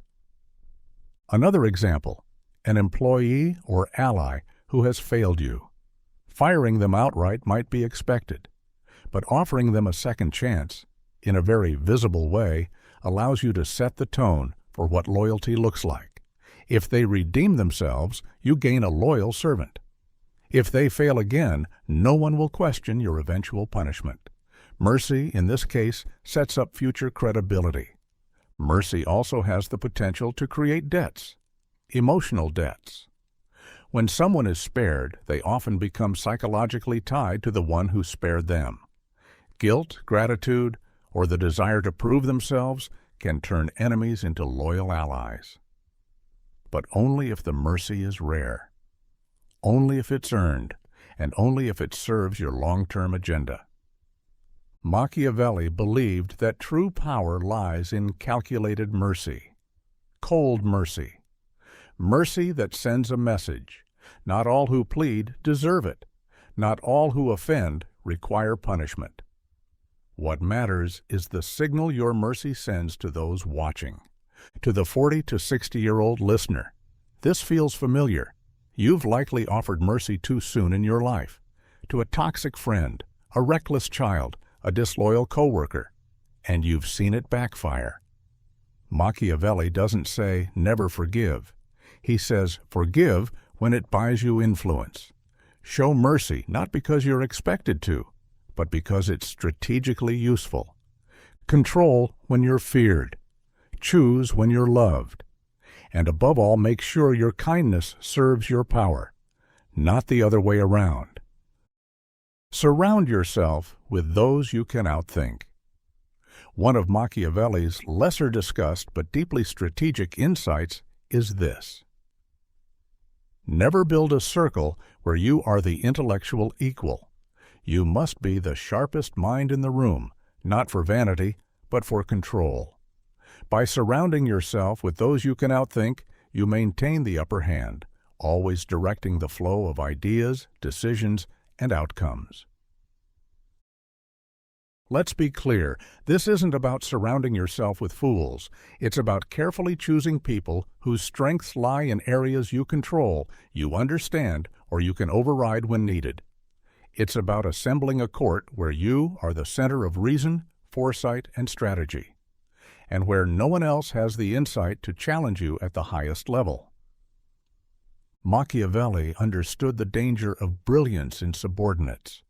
A subordinate with ambition and intelligence is a threat, especially when loyalty is uncertain. In The Prince, he warns that wise rulers must appoint ministers who are capable, yes, but not so capable they can operate independently or undermine authority. Your advisors, employees, even your friends, should contribute without ever outmaneuvering. This doesn't mean micromanage. It means position yourself so that you are always the node of final decision-making, and that those around you cannot solve complex problems without turning to you. When they rely on your intellect, they value your presence. That breeds influence. This also plays into perception. When others look at your team and see that you are the consistent source of clarity and vision, your credibility compounds. People trust the one who steers the ship, not the passengers. Another benefit? Control over the narrative. When you outthink those around you, you can subtly guide their opinions. You can introduce ideas gradually, shape decisions to look like consensus, and correct errors without resistance, because they recognize your mental superiority, even if subconsciously. But this strategy requires maintenance. You must continually sharpen your thinking. If you grow complacent, those below you may catch up and then surpass. To prevent this, never stop learning. Read what they don't read, study what they overlook, think about what they avoid, and occasionally test them. Throw a challenge into the mix, a complex problem or moral dilemma, and see how they respond, not to humiliate, but to measure. If someone begins to demonstrate autonomous strategy, you have a decision to make: isolate, reabsorb into the hierarchy, or remove. Cold, perhaps, but in Machiavellian terms, security always outranks sentiment. So build your team with intent. Let them be competent, but let you be irreplaceable. You are the mind behind the curtain. And as long as no one else can see the whole game, you remain the master of it. Allow your rivals to speak. They'll reveal more than you. Machiavelli knew the power of silence, especially when it came to confronting enemies or rivals. Letting your adversary speak freely isn't just restraint, it's strategy. Why? Because the more someone talks, the more they expose their fears, their ambitions, their blind spots, and most critically, their intentions. In any arena of power, from corporate boardrooms to courtroom trials to diplomatic talks or heated family disputes, your ability to stay quiet while others fill the void is a super weapon. Most people speak to impress, to dominate, or to defend. In doing so, they show their cards. But when you remain composed, observant, and curious, you collect information. This strategy has psychological roots. Silence unnerves people. Most aren't comfortable with it. So when you allow a rival to speak without interruption, they begin with confidence, but often spiral into over-disclosure. They elaborate too much. They reveal insecurities. They try to justify their position even when it hasn't been challenged. And in doing so, they lose control of their own narrative. Machiavelli would argue that your silence is not a sign of submission, it's a trap. Every word your rival speaks is a piece of intelligence. Maybe they think they're winning the conversation. That's perfect. Let them believe it. Because when they feel no threat, their filters drop. And when their filters drop, their strategy becomes visible. Here's the deeper genius of this tactic. When people reveal themselves voluntarily, they don't feel manipulated, even though they are. They walk away from the conversation unaware that they've been decoded. That keeps them vulnerable. This also builds a form of psychological leverage. When you know what drives your rival, their ambition, their weakness, their grudges, you can predict them. And what can be predicted can be controlled. In negotiation, this tactic is gold. When you ask a simple question and then wait, people rush to fill the silence. They often over-explain. They show you what concessions they might be willing to make, even before you ask. All because they fear the void more than they fear revealing too much. But this strategy isn't passive. It requires control. You must be listening actively, storing every word, every shift in tone, every contradiction. Your silence must be intentional, not indifferent. You're not avoiding conflict, you're sharpening the knife. Eventually, when you do speak, and you will, your words will hit harder. Why? Because they're rare, they're precise, and because you've heard everything while giving away nothing. So let your rivals talk. Let them boast. Let them scheme in plain sight. The louder they get, the deeper they dig. And when the time comes, use their own words as the weapon they never saw coming. Use rumors, but never originate them. In Machiavelli's world, information was power, but it didn't always have to be true to be useful. One of his most subtle strategies involves the use of rumors. Not creating them, which is dangerous and easily traced back, but leveraging them. Riding the wave of whispers without ever being caught near the source. Why does this work? Because human beings are wired to believe what feels emotionally true, not what is factually verified. A well-placed rumor spreads like wildfire, gathering momentum, mutating as it travels. It influences perception faster than official statements ever could. And Machiavelli, a master manipulator of appearances, understood that perception is reality, especially in politics, business, and personal power dynamics. But he was very clear on one point: do not be the one who starts the rumor. The originator is always at risk. They can be exposed, discredited, or even punished. Instead, he recommends letting the rumor appear organically and then stepping in to amplify it subtly, strategically. This might mean repeating it with skepticism. I don't know if it's true, but I heard. Or using it as justification for action. Given the uncertainty, we should proceed cautiously. You stay clean while the idea spreads. You let others carry the flame while you reap the warmth. Rumors can be devastatingly effective tools for undermining rivals, shaping narratives, or testing public sentiment without committing to a stance. You can gauge reactions without exposing your position. And if the rumor turns toxic, you disavow it. I never said that. And technically, you didn't. In modern terms, think of office politics. You don't have to say your colleague is unreliable. Just raise a question. Did anyone else notice how late he's been recently? Let silence fill the gap. Let others finish the thought. You walk away untouched, while the idea burrows into the group psyche. This tactic becomes even more relevant as one matures in age and position. By the time you're in your 40s, 50s, or 60s, you're likely in a place of influence, whether leading teams, managing family dynamics, or navigating community roles. You can no longer afford to be blunt or direct about every concern. Rumors, when used tactically, will give you deniability, but this must be done with extreme caution. Use rumors like poison, not for everyday use, but for moments that demand invisible force. Never gloat, never repeat them too often, and always have an exit strategy. Because the moment you're seen as someone who starts rumors, your credibility is gone. People will fear you, but not trust you, and Machiavelli always favored fear with respect, not fear alone. Ultimately, a rumor is a shadow weapon. You don't forge it, you merely aim it. Be cruel quickly, and then generous slowly. Machiavelli's philosophy on cruelty is not about sadism, it's about precision. He believed that cruelty, when necessary, should be delivered fast, decisively, and completely.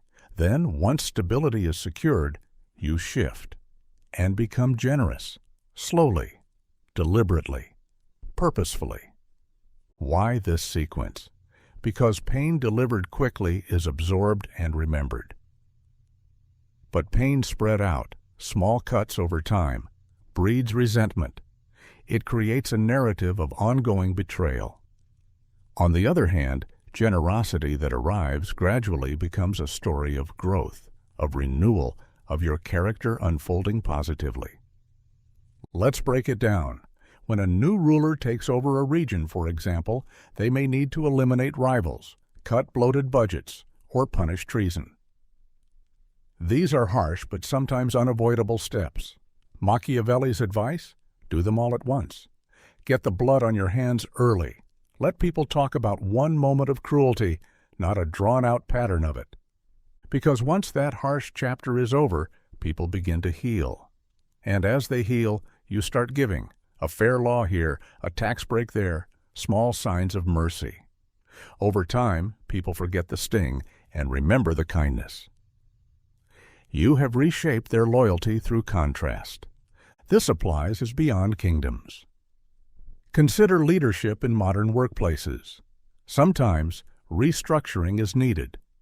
People may need to be let go. Expectations need to be reset.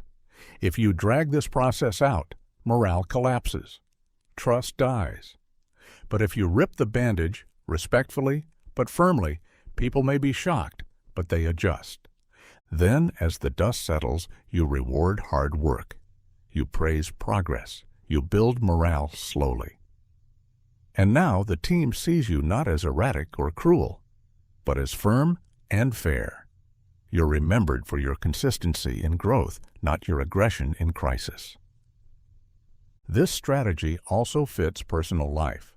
Parents, for example, may need to draw a hard line with a teenager early, a curfew, a consequence, a confrontation. But later, when behavior improves, affection and freedom are given gradually. This teaches boundaries first, then reward. It's emotionally stabilizing. For those aged 40 to 60, the truth of this philosophy becomes clearer. You've likely faced hard decisions, ending a relationship, cutting off a toxic friend, confronting unethical behavior. Dragging it out feels humane, but often just extends the suffering. Machiavelli challenges us to reverse the emotional impulse. Be cold when you must. Be warm when it matters. Cruelty, when delayed, breeds hate. But cruelty that's swift and final gives people space to recover. And generosity, when given slowly, feels earned. It builds loyalty, not entitlement. This rhythm, sharp pain followed by slow healing, is how Machiavelli transforms brutality into stability. Flatter their self-image, not their achievements. Everyone likes to feel good about what they've done, but if you really want to win someone's heart and influence their choices, you don't praise what they did. You praise who they believe they are. That's where true emotional leverage lives. Machiavelli understood the human ego better than most. He knew that achievements are fragile. They can be taken away, outdone, or diminished. But someone's self-image? That's sacred territory. It's the story people tell themselves about why they do what they do, their core identity. Complement that and you create connection, influence, loyalty. Let's say someone prides themselves on being a protector. You don't just say, "You're really good at managing crises." That's surface level. You say, "You've always been the kind of person others can count on in chaos." That's rare. Boom. Now you're tapping into their essence. You're reinforcing who they want to be, and in doing so, you gain their trust. The trick here is subtlety. This isn't shallow flattery. Machiavelli despised obvious sycophants. The praise must feel earned, and it must align with the person's internal narrative. If someone sees themselves as an underdog who fought their way up, compliment their resilience, not their salary. If they view themselves as a visionary, praise their clarity and boldness, not their LinkedIn profile. This works because self-image drives behavior.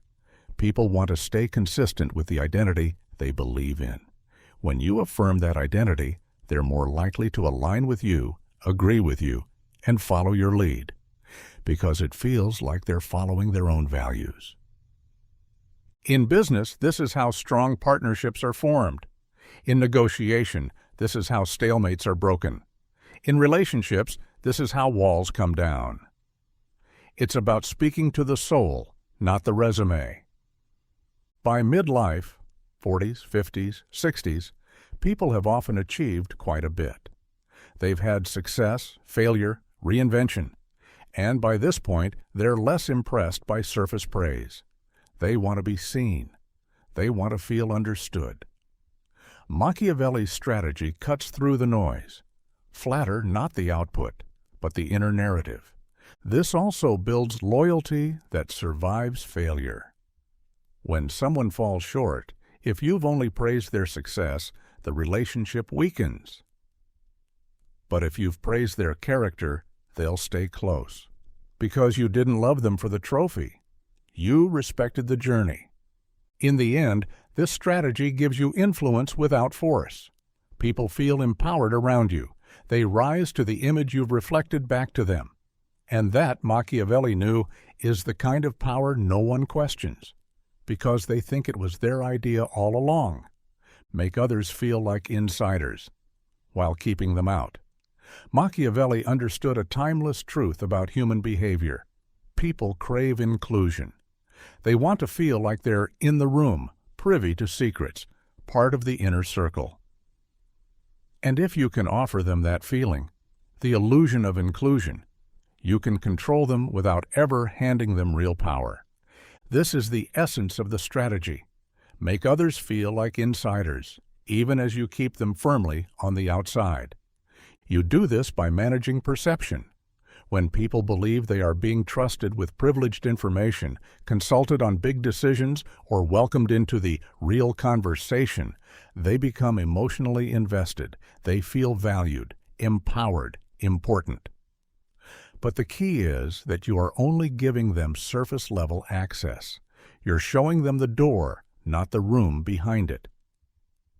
In practice, this might look like asking for someone's opinion on a strategy you've already finalized, or looping them into a meeting that's more symbolic than consequential. You let them talk, you nod thoughtfully, maybe even adjust a few words in your delivery to reflect their input. But the direction was never truly up for debate. They walk away feeling included, when in reality, you never gave up control. Why does this work so well? Because people are far less likely to resist what they feel they've helped shape. Even if the outcome isn't ideal, if they believe they had a seat at the table, they're more likely to buy in, and more importantly, defend the decision to others. It becomes a shared creation, not an imposed command.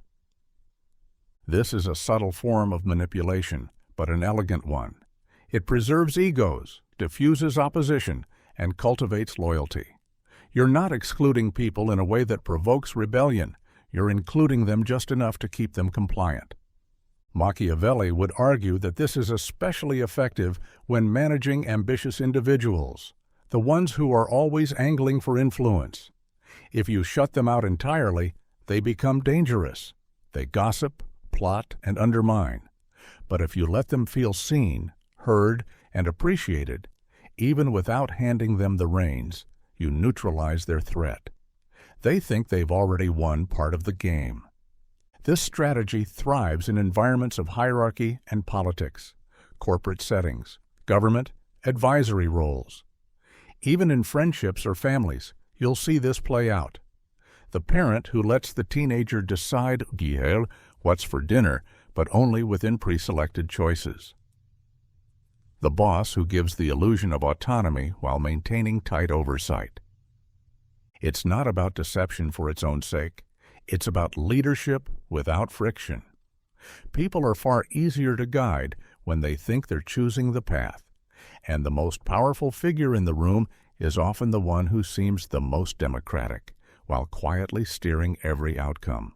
So build circles, draw people close, let them feel like they're inside the walls.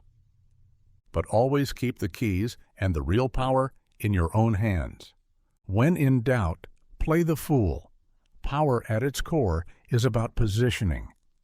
And sometimes the strongest position isn't at the front of the room, commanding attention. Sometimes it's in the shadows, underestimated, overlooked, and quietly observing. That's why Machiavelli, master of the political masquerade, championed a rarely understood but devastatingly effective tactic. When in doubt, play the fool. To play the fool does not mean you are a fool. It means you choose the appearance of foolishness strategically. You act as though you're harmless, uncertain, or naive, while in truth you're watching everything unfold with clarity and intention. Why is this powerful? Because people don't guard themselves around someone they don't see as a threat. They speak freely. They underestimate your awareness. They expose their own ambitions and alliances. And that gives you an edge no title or authority can match: unfiltered access to the truth. History is filled with powerful figures who wore this mask. Court jesters in royal courts often had more political insight than the nobles, precisely because no one took them seriously. They could say dangerous things under the cover of comedy. Even Shakespeare's fools, like in King Lear, often spoke the most truth, while the wise men around them fell. Machiavelli's version of this strategy is colder. He knew that when you pretend to be incompetent or indecisive or too idealistic to scheme, others let their guard down. They reveal plans. They ignore you in strategic discussions. And that's when you learn the real layout of power. Not the one people show, but the one they live by. In modern times, this can be used with great precision. In negotiations, for instance, playing the fool can provoke overconfidence. The other party might offer more than they should, believing they're dealing with someone they can outsmart. In meetings, asking simple questions, ones you already know the answer to, can expose flawed thinking in others without making them defensive. You're not challenging them. You're just curious. It also deflects suspicion. If you make a sudden, bold move after playing the fool, people won't see it coming. You were supposed to be the harmless one, the one without teeth. That's what makes the strike more impactful. You disarm them with simplicity, then act with precision. There's also protection in foolishness. When power shifts, those seen as clever are often purged first. The fool survives. The fool is overlooked. And in the new order, the fool often reemerges, with leverage no one expected. Of course, this tactic requires control. You must never become the character you're playing. You must remember, at all times, that it is a role, not a reality. And you must be sharp enough to step out of the costume when opportunity knocks. So when the path ahead is unclear, or you're surrounded by sharks, or your next move could tip the balance, step back, mumble, misspeak, smile like you don't quite get it. Because the fool who listens sees more than the king who speaks.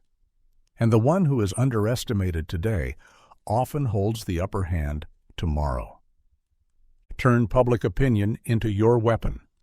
Public opinion is not just a reaction, it's a tool. And if used correctly, it becomes one of the most silent yet potent weapons in any strategist's arsenal. Machiavelli understood that the masses don't need to understand your intentions. They only need to feel that you're aligned with their interests. Influence, after all, isn't about truth. It's about perception. Why does this matter? Because power isn't always held by those at the top. It's held by those who can sway the crowd. If you can guide the beliefs, emotion, and conversations of the group, you can pressure decision-makers, isolate your enemies, and protect yourself without ever issuing a direct order. To turn public opinion into your weapon, first realize this. Most people are not interested in deep analysis. They are drawn to symbols, stories, and simple narratives. If you want them on your side, don't flood them with facts. Feed them framing. You don't need to control reality. You just need to control how people talk about it. Let's say you're part of an organization and a rival is pushing for a new initiative that threatens your influence. Rather than opposing it outright, which could make you look defensive, subtly reshape the narrative. Ask thoughtful questions in public.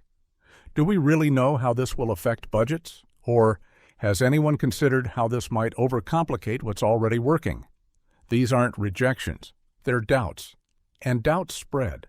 Next, use allies to amplify the message. Don't always speak directly. Let others voice your concerns, your critiques, your spin. When multiple people start echoing the same sentiment, it begins to feel like a consensus, even if it started with you alone. Machiavelli wrote that rulers must always seek the support of the people, even if they govern with strength. The same applies today. Your influence is exponentially greater when it feels like the crowd is behind you, even if you engineered that support quietly from behind the scenes. Social proof is powerful. If people see others shifting their views, they follow. That's why a good strategist plants ideas, then sits back and lets the collective mind do the rest. You don't push the crowd, you guide it. And once public opinion turns, it becomes a force others are too afraid to resist. Decision-makers bend to it. Rivals retreat from it. You, meanwhile, remain clean, unthreatening, even as the pressure works in your favor. The beauty of this strategy is its invisibility. Few will realize it was your hand behind the shift. Most will believe they changed their minds on their own. That's the highest form of influence, when people believe they're free, while doing exactly what you intended.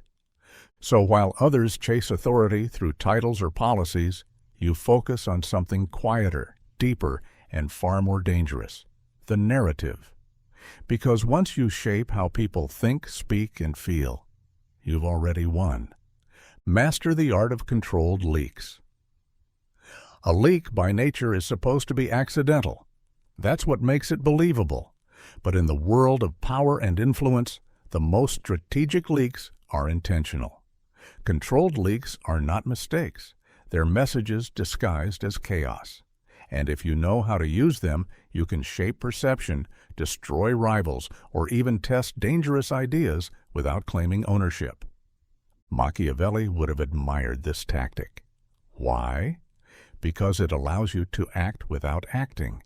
You gain the effects of power while avoiding the risks of open confrontation. A well-timed leak can do what no press release or public announcement ever could: change the atmosphere. Let's break it down. Imagine you're planning a bold move, a reorganization, a shift in policy, or a challenge to a dominant figure. Rather than announce it outright and risk backlash, you let the information slip through a third party, an overheard conversation, or a confidential memo that mysteriously finds its way into circulation. The leak gives people time to react, gossip, and prepare. You're testing the waters without jumping in. If the reaction is hostile, you can deny involvement. That was never officially discussed. If the reaction is supportive, you move forward confidently, with public sentiment already softened. Either way, the leak worked. You got information out, without putting your name on it. Controlled leaks also allow you to destabilize enemies, reveal half-truths about their plans, suggest uncertainty about their leadership. Leak performance concerns: nothing direct, nothing that can be traced, just enough to create doubt, hesitation, and whispers in the hallway. What's critical here is the control. A good leak is precise. Too much information and it looks staged. Too little and it gets ignored. The tone must match the setting. The timing must feel organic. And the messenger must be believable, often someone who seems to be on the inside but isn't close enough to suspect. There's also psychological impact. People trust what they're not supposed to hear more than what they're told directly. Forbidden knowledge has power. When people think they've discovered something confidential, they become emotionally invested, even defensive of the information. They spread it as if they own it. This turns your leak into a weapon that multiplies itself. This tactic, when mastered, becomes your silent megaphone. You influence conversations without ever raising your voice. You steer narratives without putting your fingerprints on them. And in crisis, you can leak your own mistakes to beat someone else to the story, controlling the damage and even gaining sympathy. While others shout for control, you sit back, releasing just enough truth to spark fire without getting burned. That's not deception. That's strategy. Pretend to lose battles to win the war. In the world of influence, few strategies are more misunderstood and more powerful than strategic surrender. To the casual eye, it looks like weakness. But in truth, pretending to lose battles is a high-level tactic to disarm opponents, reset perceptions, and gain space to strike later. Machiavelli hinted at this throughout his writings. The appearance of defeat can be the foundation of ultimate victory. Most people can't handle losing, even temporarily. Their pride gets in the way. But those who practice silent influence don't fear small defeats. They use them. Because when you're seen as losing, you stop being seen as a threat. And that's when your enemies relax. Here's how it works. Imagine you're locked in a power struggle at work. Rather than resist a decision that's clearly going to pass, you agree with it publicly. You even support it. It seems like you've conceded. Your rival thinks they've won, but behind the scenes, you're gathering allies, collecting data, preparing for the long game. While they're celebrating, you're reorganizing. Then, when the time is right, perhaps when their decision backfires or when the tide of opinion turns, you strike, calmly, strategically. You don't just reverse the decision. You replace their authority with yours. That one moment of stage surrender gave you the opportunity to seize something much bigger. Machiavellian thinkers understand that ego is the easiest trap to bait. When your opponent thinks they've beaten you, they often get sloppy. They gloat. They expose themselves. They forget that you're watching, waiting, while they burn their own house down. Pretending to lose also helps in negotiations. If you push too hard, people dig in. But if you give ground early, especially on points that matter less to you, the other side feels powerful. They drop their guard.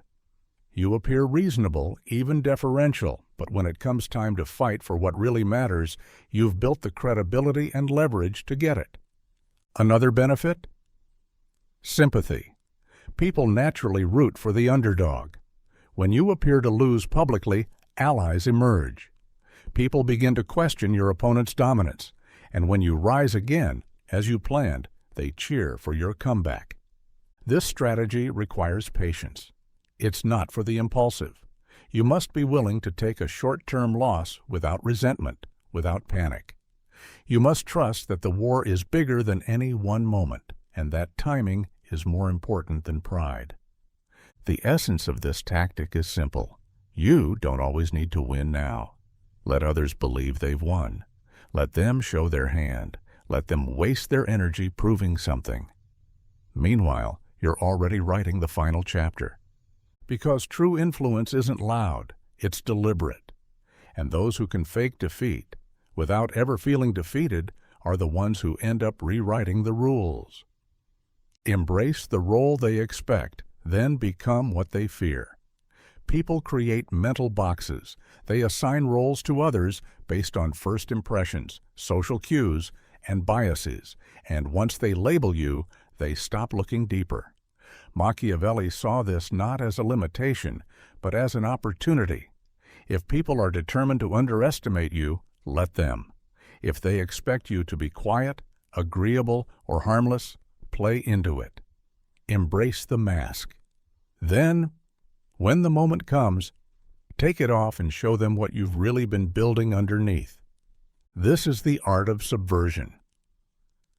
When you step into the role they expect, you buy time, you earn access, you put others at ease, and while they are distracted by your performance, you're positioning yourself, gathering knowledge, strengthening alliances, sharpening your edge. Then when they least expect it, when they believe they have you figured out, you move. And it's not the person they thought they knew. It's someone far more dangerous. This strategy works because people hate to reassess. Once they've decided who you are, they don't want to go back and reevaluate everything. So if you've shown them years of humility, patience, or quiet loyalty, they won't see the ambition rising underneath. And by the time they do, it's already too late. This tactic is especially useful in environments where showing strength too early triggers opposition. A woman in a male-dominated corporate setting, for example, may be dismissed as nice or supportive. So she lets them believe it. She makes no sudden moves, but while they joke, interrupt, and overlook her, she builds influence quietly. She wins the trust of decision-makers. Then she steps into a leadership role with precision. And suddenly, the tone changes. They don't know how to handle her because they built their strategy around the role, not the person. Machiavelli would see this as the perfect weapon, misdirection. Give your opponent something easy to believe. Let them underestimate you. When they see no threat, they lower their guard. And in the world of power, a lowered guard is the perfect opening. But this isn't just about deception, it's about transformation. The most effective leaders in history were chameleons. They shifted personas based on what the moment required. Kind when it suited them, ruthless when it didn't. They weren't bound by public expectation. They used it. The key here is timing. Reveal your full power too soon, and you face resistance. Reveal it too late, and you miss the window. The moment to transform is when your position is secure enough that pushback can't stop you, and when your revelation will have the maximum psychological impact. That's how you become what they fear, not through aggression, but through revelation. Let them think you're the harmless one. Let them laugh. Let them explain you away. But deep inside, know what you are building. And when the time comes, show them something they never saw coming. That is power. Control the narrative before it controls you. Machiavelli knew that perception often outweighs reality. In politics, in leadership, in personal ambition, it's not just who you are, it's what they say about you. And if you don't control the narrative around your actions, someone else will, and they won't be generous. Controlling the narrative means seizing the power to define your own story, before enemies, critics, or even allies twist it into something else. It means anticipating what others will say and shaping the message before they get a chance to speak. Because the first version of a story, especially in a crisis, tends to become the true version, even if it's built on lies. This is why Machiavellian thinkers always think 2 moves ahead. They ask, if I do this, how will it be interpreted? How can I present it so that it appears virtuous, necessary, or even heroic?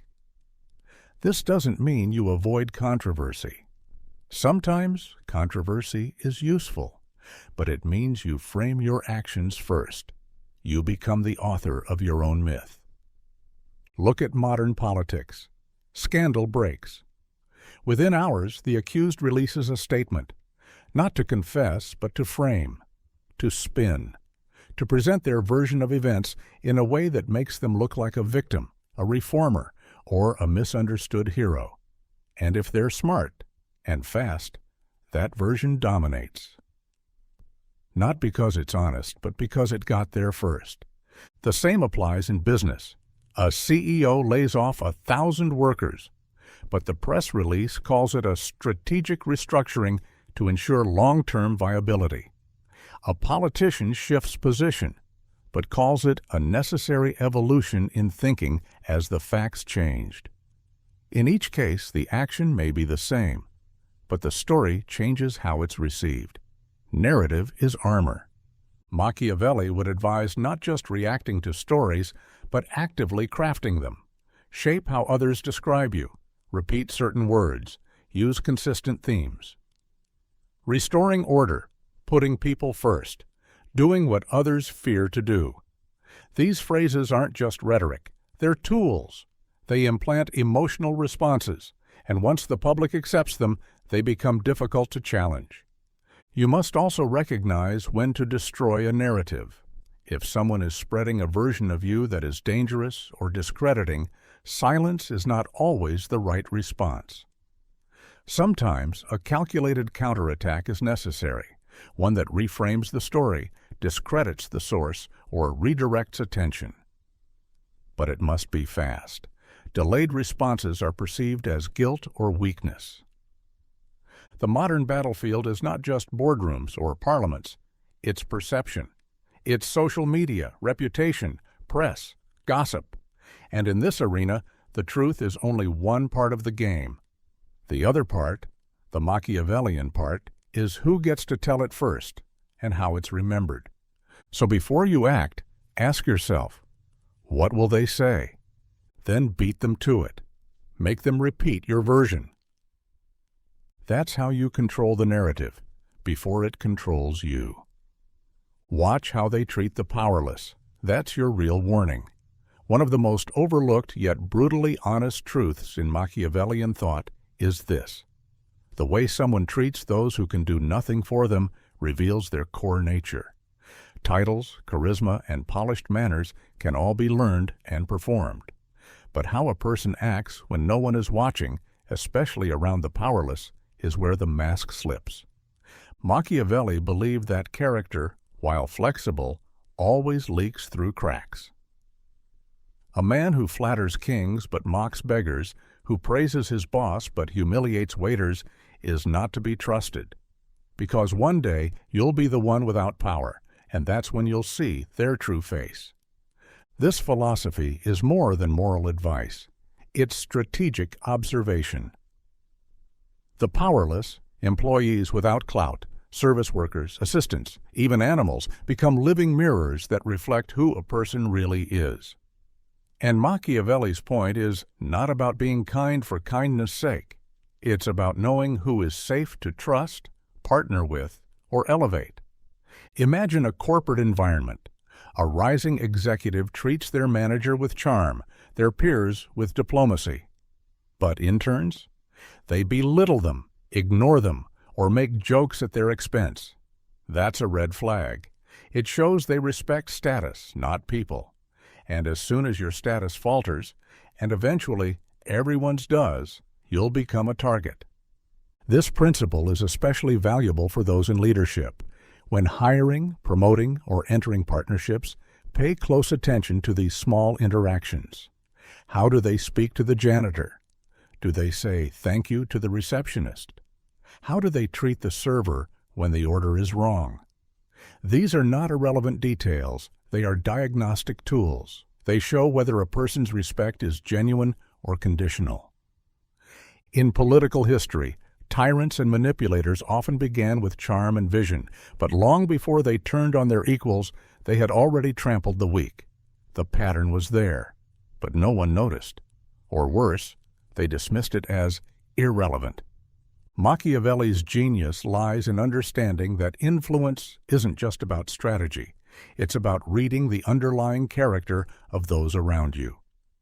Power will always shift.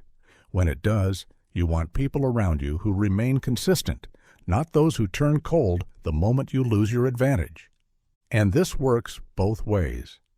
You can use this test to build your own reputation.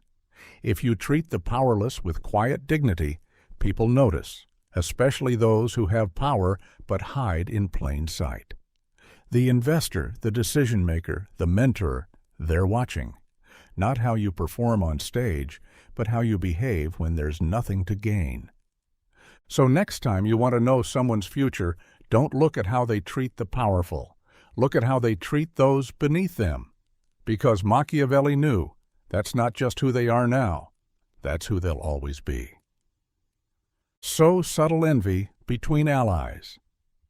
In the intricate game of power, unity among allies is often painted as a strength. But Machiavelli, ever the realist, saw the danger in overly cohesive partnerships.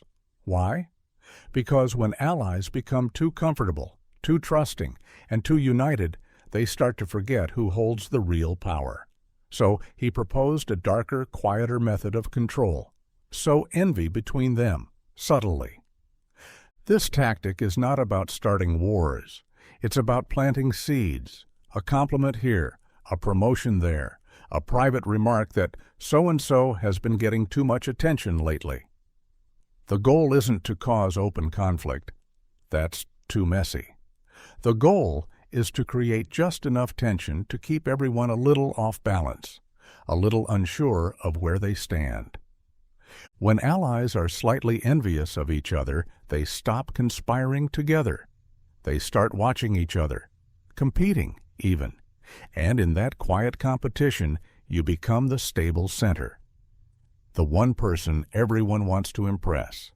That gives you leverage. Consider a leadership team. If two top performers become too close, they may start making decisions without you. But if each thinks the other might be favored, or is perhaps gunning for more, they remain cautious. Their loyalty stays with you, not with each other. The key is in the subtlety.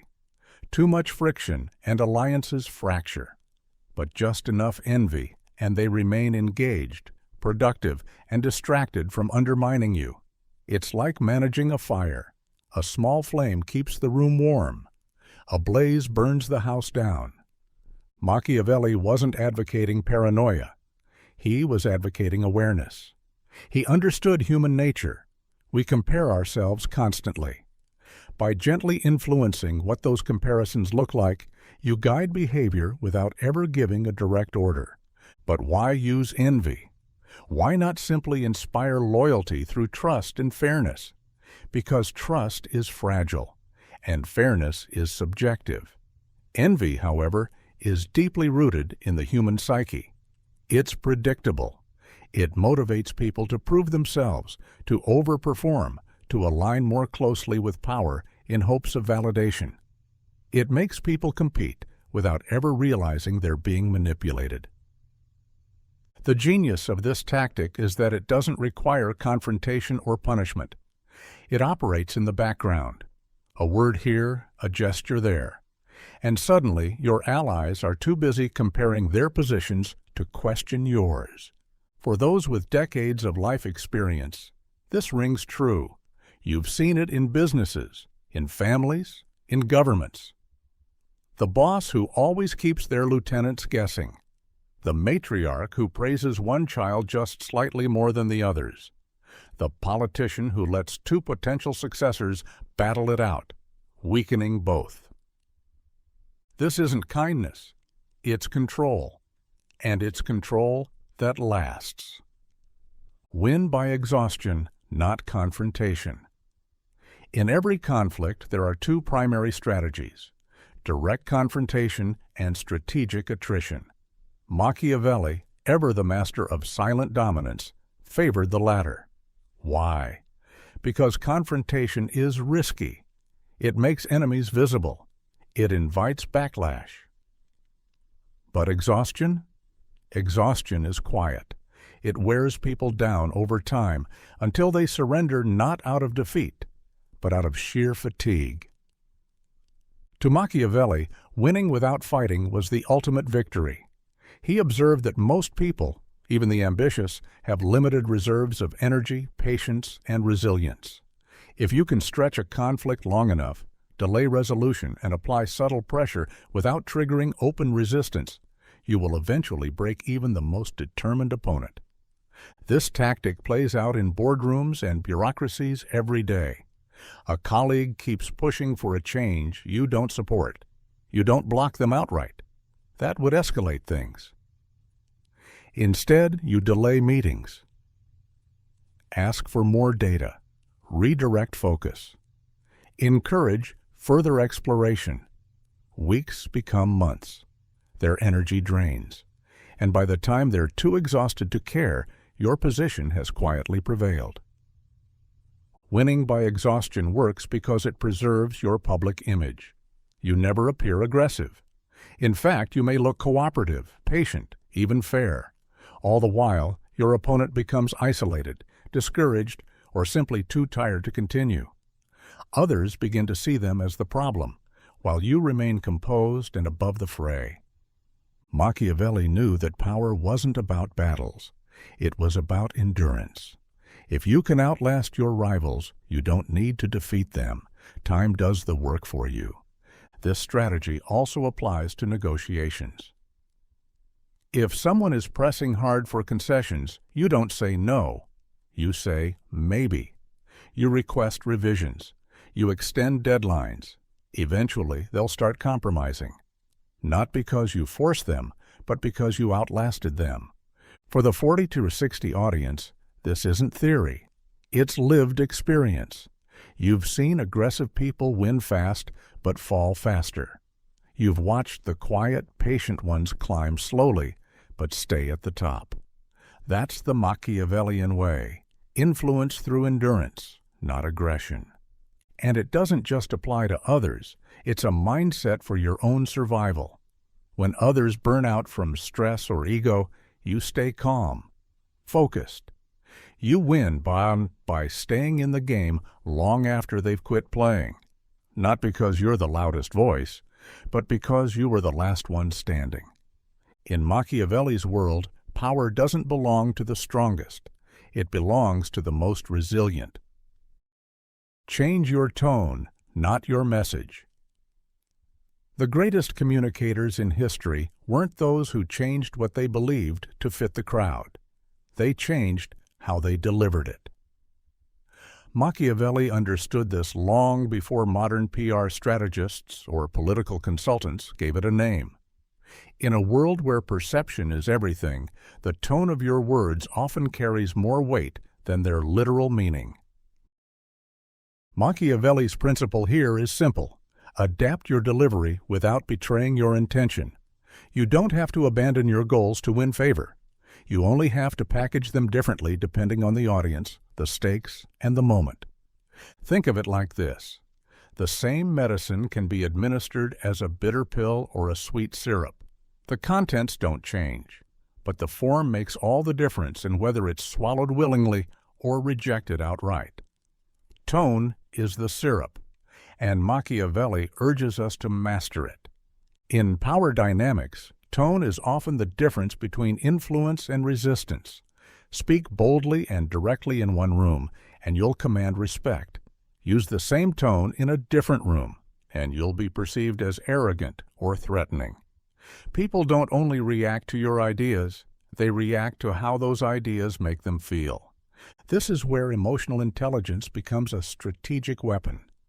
You learn to read a room, measure its temperature, and then modulate your tone accordingly. Soft and deferential when dealing with an insecure superior. Firm but calm when speaking to subordinates who need direction. Casual and warm when disarming a competitor. The core message, your actual objective, stays the same. Only the tone shifts. Many people make the mistake of assuming consistency means always speaking the same way. But Machiavelli would say consistency lies in strategy, not style. In fact, stubborn consistency in tone can make you brittle and predictable. Two deadly traits in any power game. Let's put this in a modern context. Imagine you're pitching the same idea to 3 different people: a skeptical investor, a proud CEO, and a cautious employee. You could say, "This is a non-negotiable initiative," to the CEO to demonstrate certainty. To the investor, you'd frame it as a calculated move based on current trends. To the employee, you might say, "This is a shift we're all moving into together." The strategy is identical. The tone is tailored. This tactic also makes you more adaptable under pressure. When others lash out, escalate, or become emotional, you don't have to change your position, just your tone. A calm voice can diffuse rage. A respectful nod can soften defiance. And by staying in control of your tone, you subtly assume dominance without confrontation. In every conversation, ask yourself, does my tone serve my goal? If not, adjust. If it does, wield it like a blade in silk, invisible, precise, and undeniable. Because people may forget your message, but they'll never forget how your tone made them feel. Let others take the credit, but hold the leverage. This is one of Machiavelli's most misunderstood and most effective forms of silent influence. Give away the glory, but keep the power, in simple terms. Let others shine in the spotlight, while you control the switches behind the curtain. At first glance, it sounds counterintuitive. Why would you willingly let someone else take credit for your ideas, your work, or your wins? Isn't that giving away your value? Machiavelli would say, not at all. In fact, it's one of the smartest ways to protect your value while increasing your control. Here's why. People love credit. It fuels their ego, raises their social standing, and validates their existence in a group. Most people will work harder, fight for you, and stay loyal if they feel like they're the hero. But the truth? Heroes need someone backstage, someone holding the strings, making the calls, steering the plan. That's you. When you let others take credit, they become invested in protecting their position, and by extension, protecting you, since you were the architect of their success. Their ego ties them to your influence. They think they're in charge. They think they earned it alone, and that's exactly what you want. This tactic works especially well with those above you, superiors, managers, or figureheads. Feeding their need for recognition gives you access, trust, and freedom to operate. As long as they believe the idea was theirs, they'll defend it with everything they have. And you? You continue to shape outcomes behind the scenes. The real trick is this: while you hand over credit publicly, you never relinquish leverage. You keep the knowledge, the relationships, the systems, the real power. You're the only one who knows how the operation runs, where the weak points are, or how to replicate the success. The moment your name isn't on the surface, you're harder to target, but no less essential. Consider political advisors, consultants, ghostwriters, even executive assistants. They operate quietly but often have more sway than the person at the podium. Why? Because they don't seek the spotlight. They seek control. In a corporate setting, this might mean letting your manager present your project, while you remain the indispensable strategist who can recreate that success over and over. In social settings, it might mean helping someone else become the center of attention, while you subtly guide their moves from the sidelines. There is also a long-game benefit. People who crave credit are often short-sighted. They get addicted to applause. Meanwhile, you're focused on position, structure, and influence, things that last long after the clapping stops. So let others stand in the glow. Let them think they've won. Let them hold the trophy. Because in the silence behind them, you're the one holding the map. Speak rarely, but with weight. In a world drowning in noise, Machiavelli's advice to speak sparingly is both powerful and unnerving. He understood that the more often you speak, the less impact your words have. But when you speak rarely, and only with intention, your words carry gravity. They echo. They command attention, not because they are louder, but because they are earned. People who talk constantly lose influence. They dilute their message. Every joke, every opinion, every interruption chips away at their authority. Their voice becomes part of the background, always available, always expected. But the person who listens, observes, and waits? When they speak, people turn their heads. That silence creates suspense, and suspense breeds power. Machiavelli knew this instinctively.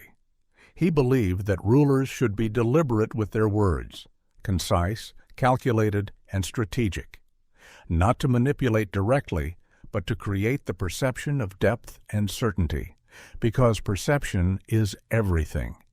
When someone speaks rarely, others assume they are thinking deeply. When they pause before answering, people assume wisdom. These impressions are not always accurate, but they are effective. This applies as far beyond politics. In business meetings, a leader who speaks up only when necessary commands more authority than one who dominates the conversation. In relationships, someone who doesn't rush to argue but instead delivers a calm, sharp point often wins the emotional balance. Even in parenting, children tend to take discipline more seriously when it's rare, consistent, and delivered with clear intent, not constant nagging. If you're in your 40s to 60s, you've probably seen both ends of this spectrum. You've watched people talk themselves into trouble. You've witnessed how restraint can be more persuasive than any argument. By now, you've likely realized that silence isn't weakness. It's a choice, a tool, and Machiavelli used it like a blade. But this approach requires self-control. You have to resist the urge to fill space. You have to let others speak first, reveal their intentions, and overexpose themselves. When you finally respond, your words land like a verdict, not just an opinion.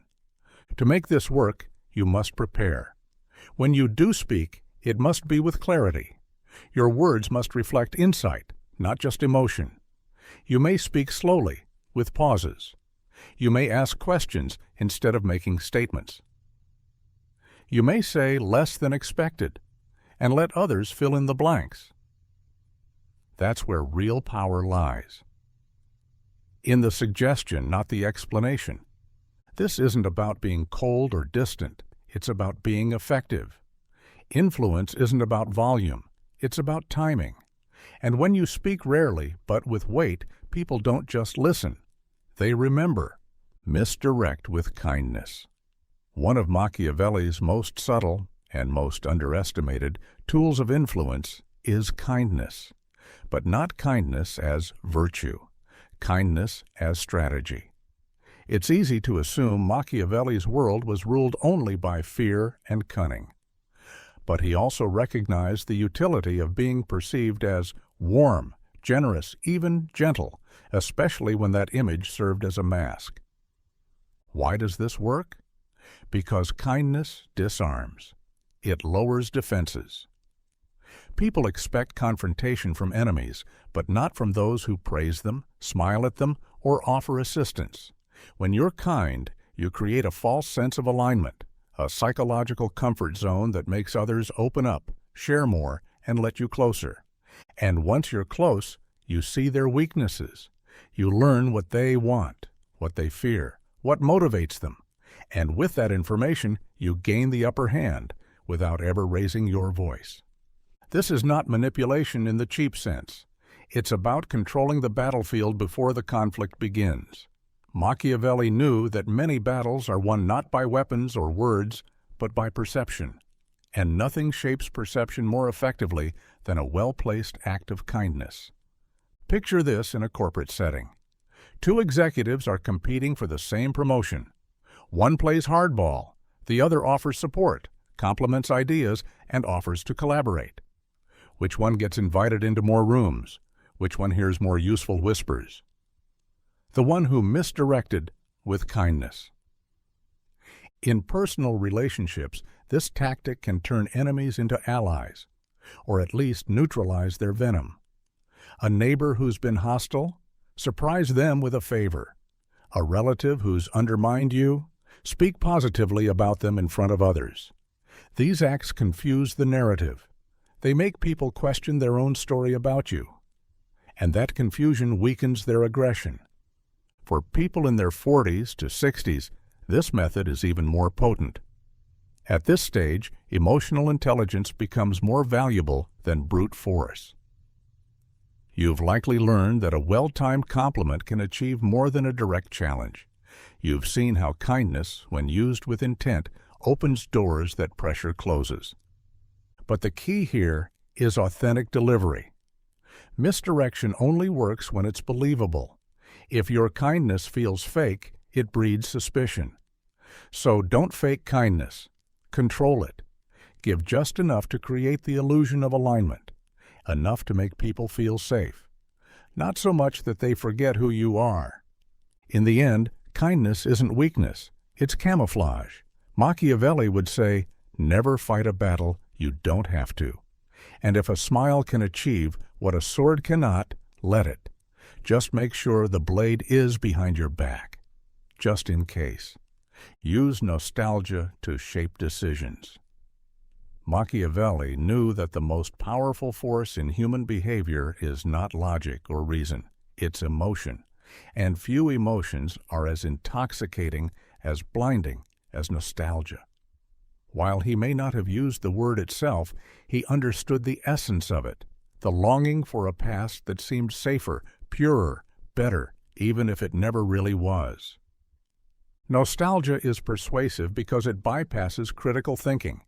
It paints the past with rose-colored memory, often smoothing over the complexity and pain. People are more willing to defend a memory than a fact. Machiavelli understood this instinct and suggested leaders could use it to shape decisions, not by arguing what is, but by evoking what was. If you want people to accept change, don't present it as something new. Frame it as a return to something old, something familiar, something they once loved. This tactic is everywhere. Political slogans that promise to restore a nation, brands that revive vintage logos, leaders who speak of bringing back values. These aren't just words, they're keys to the emotional vault. Why does this work? Because when people feel uncertain or fearful, they retreat into memory. The past becomes a comfort zone, and if you can align your idea, product, or message with that emotional anchor, resistance fades. People want to believe they're regaining something, not risking everything.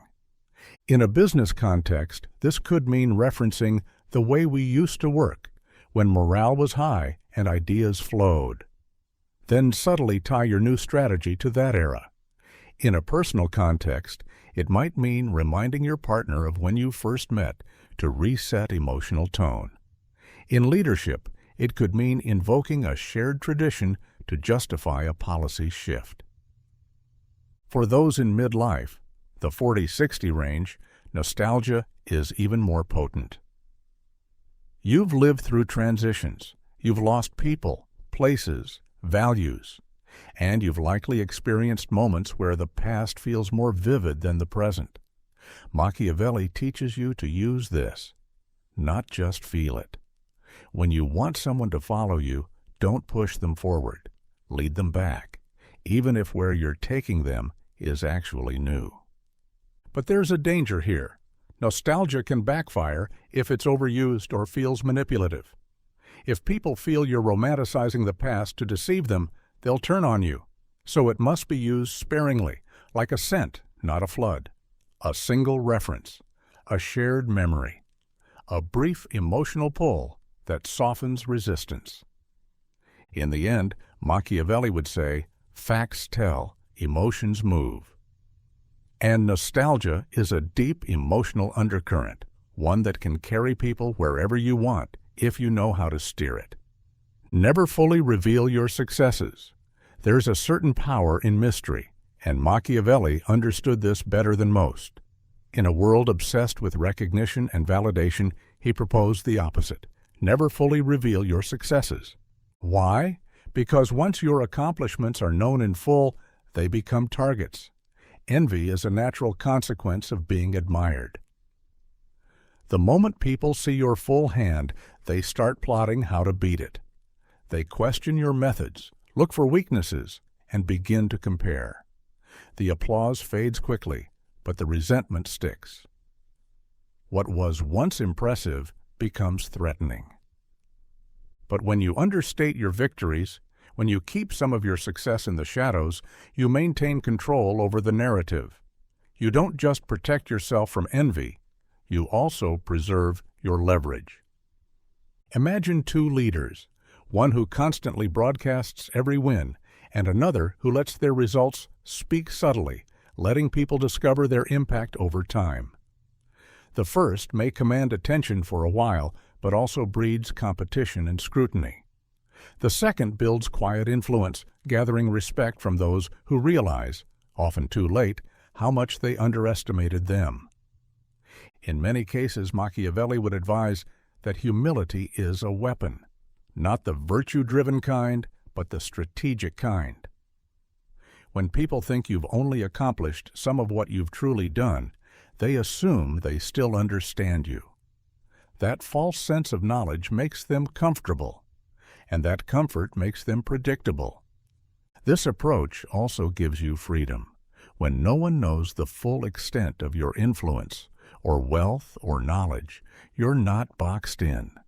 You can adapt without others second-guessing you. You can make bold moves without telegraphing them. You can grow behind the curtain, only revealing what needs to be seen and when. Consider the great tacticians of history. They rarely showed the full might of their armies unless necessary. Business leaders often hide key deals or metrics from competitors and even partners to maintain an advantage. Successful investors don't shout about every win. They operate in silence until their portfolio speaks volumes. And here's the more psychological layer. When you share everything, you surrender mystique. People stop being curious about you. They think they've got you figured out.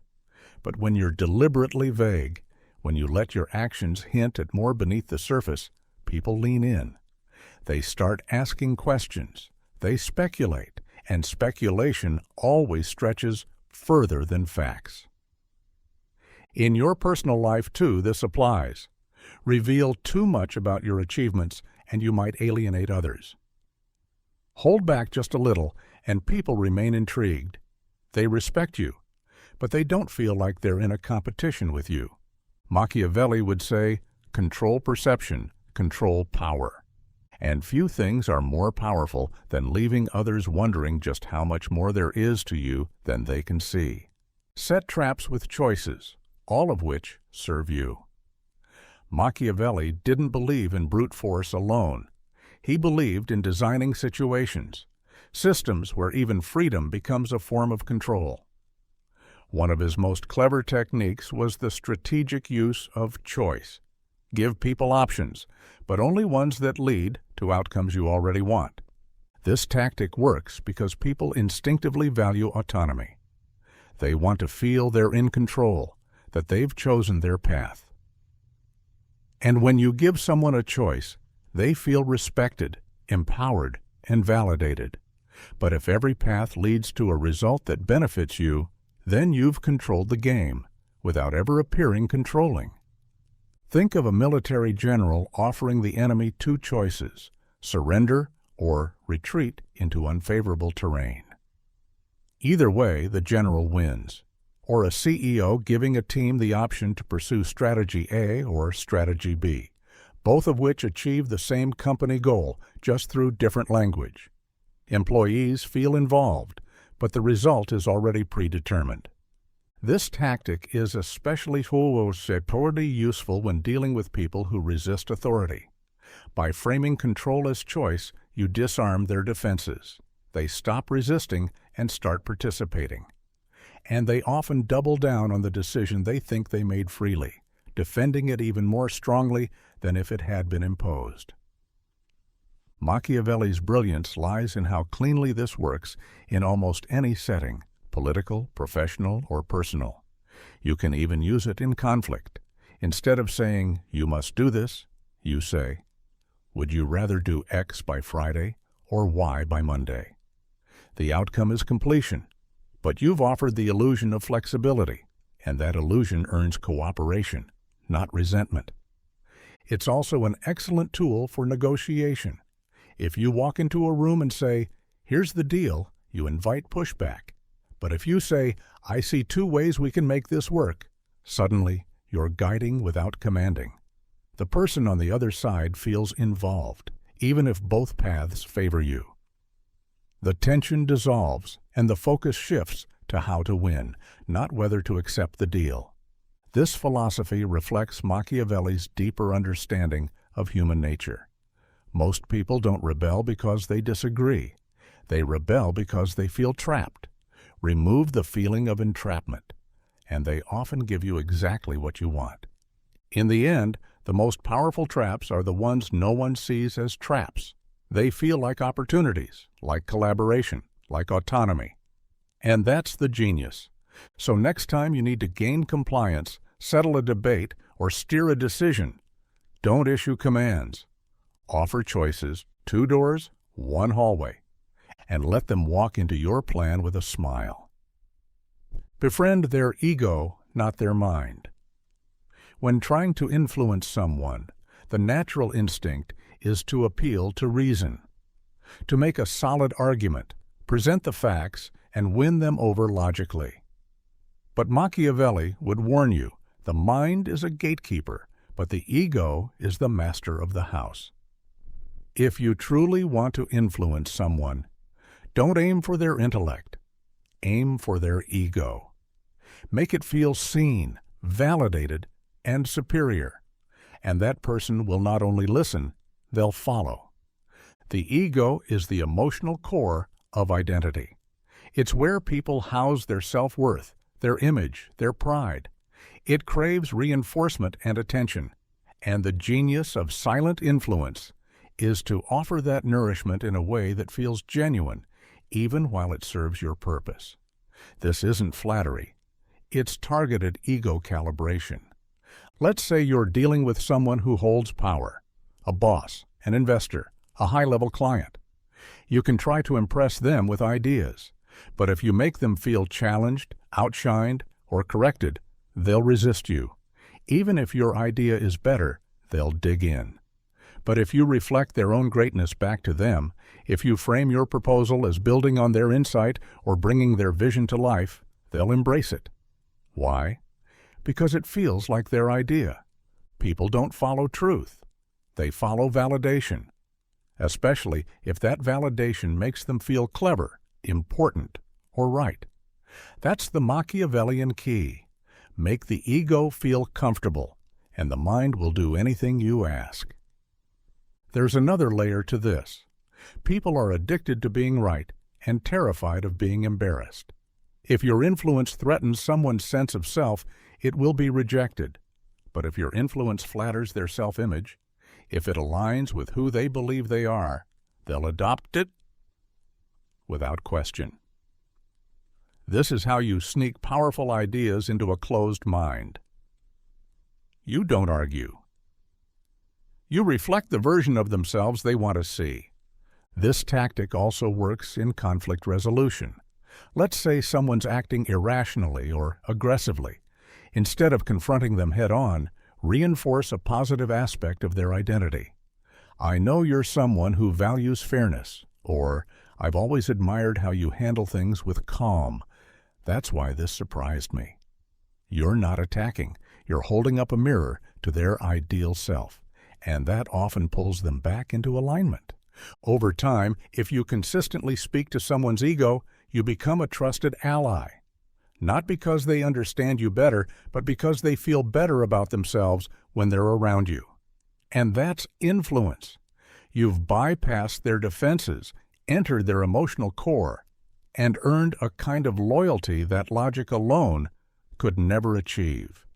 The ego is not a flaw. It's a lever.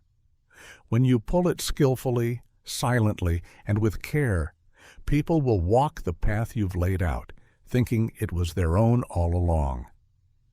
Know when to disappear. There's a power in presence, but there's a greater power in absence. Machiavelli understood that influence doesn't always come from being at the center of the stage. Sometimes, disappearing at the right moment creates more intrigue, authority, and leverage than being constantly available. In a world obsessed with visibility, silence and absence become mysterious, and mystery commands attention. The modern mindset says, stay relevant, stay active, be everywhere. But Machiavellian strategy says, make them feel your absence. Disappear from the room, the conversation, the project, just long enough to provoke curiosity, concern, or even fear.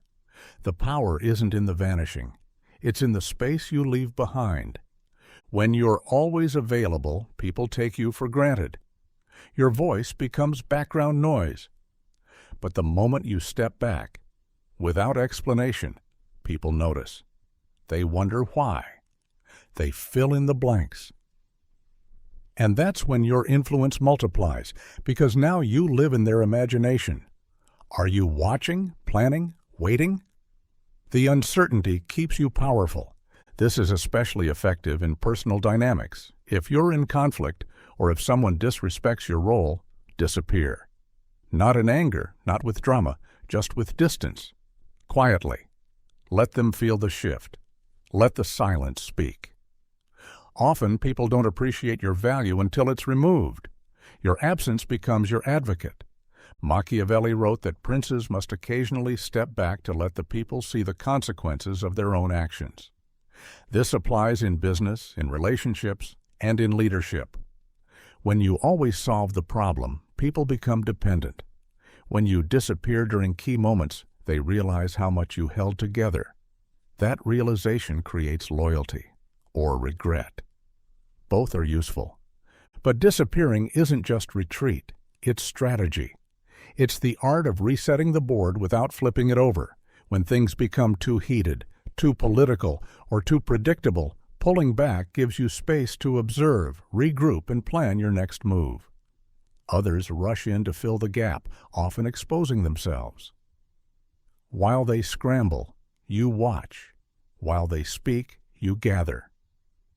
And when you return, it's with purpose. There's also a longer-term version of this tactic, the intentional fade. Sometimes, the most powerful thing you can do is step out of a toxic environment, a doomed negotiation, or a dying alliance, not with bitterness, but with finality. Your absence sends a message: I no longer need to be here.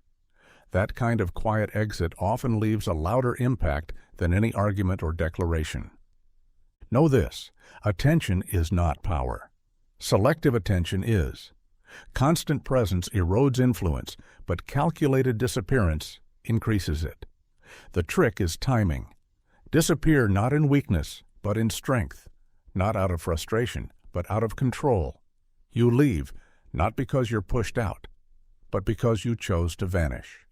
And when you return, if you return, you're not the same.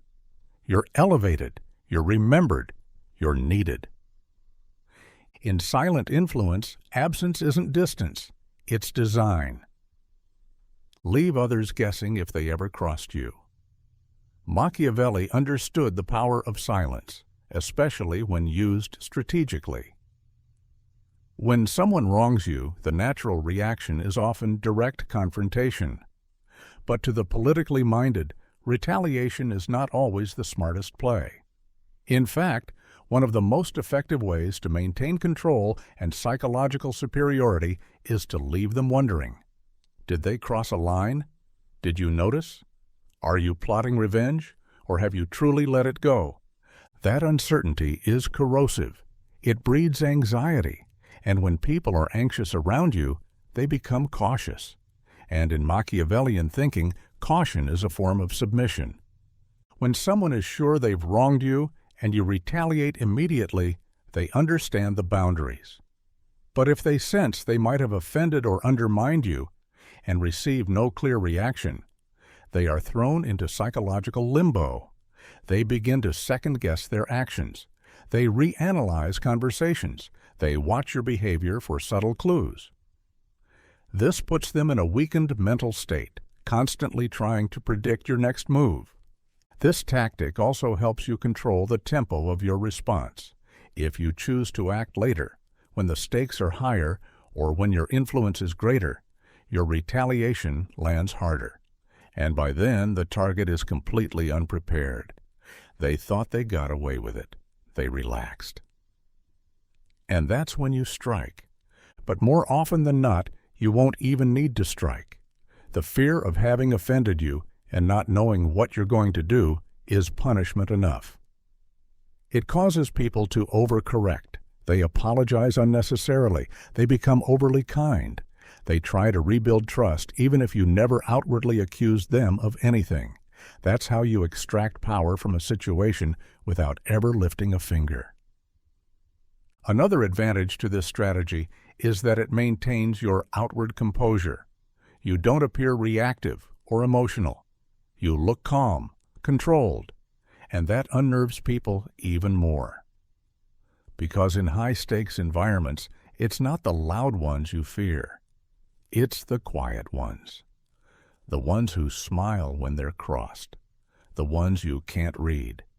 Machiavelli would advise watching closely in moments like this. Gauge how the person behaves after the offense.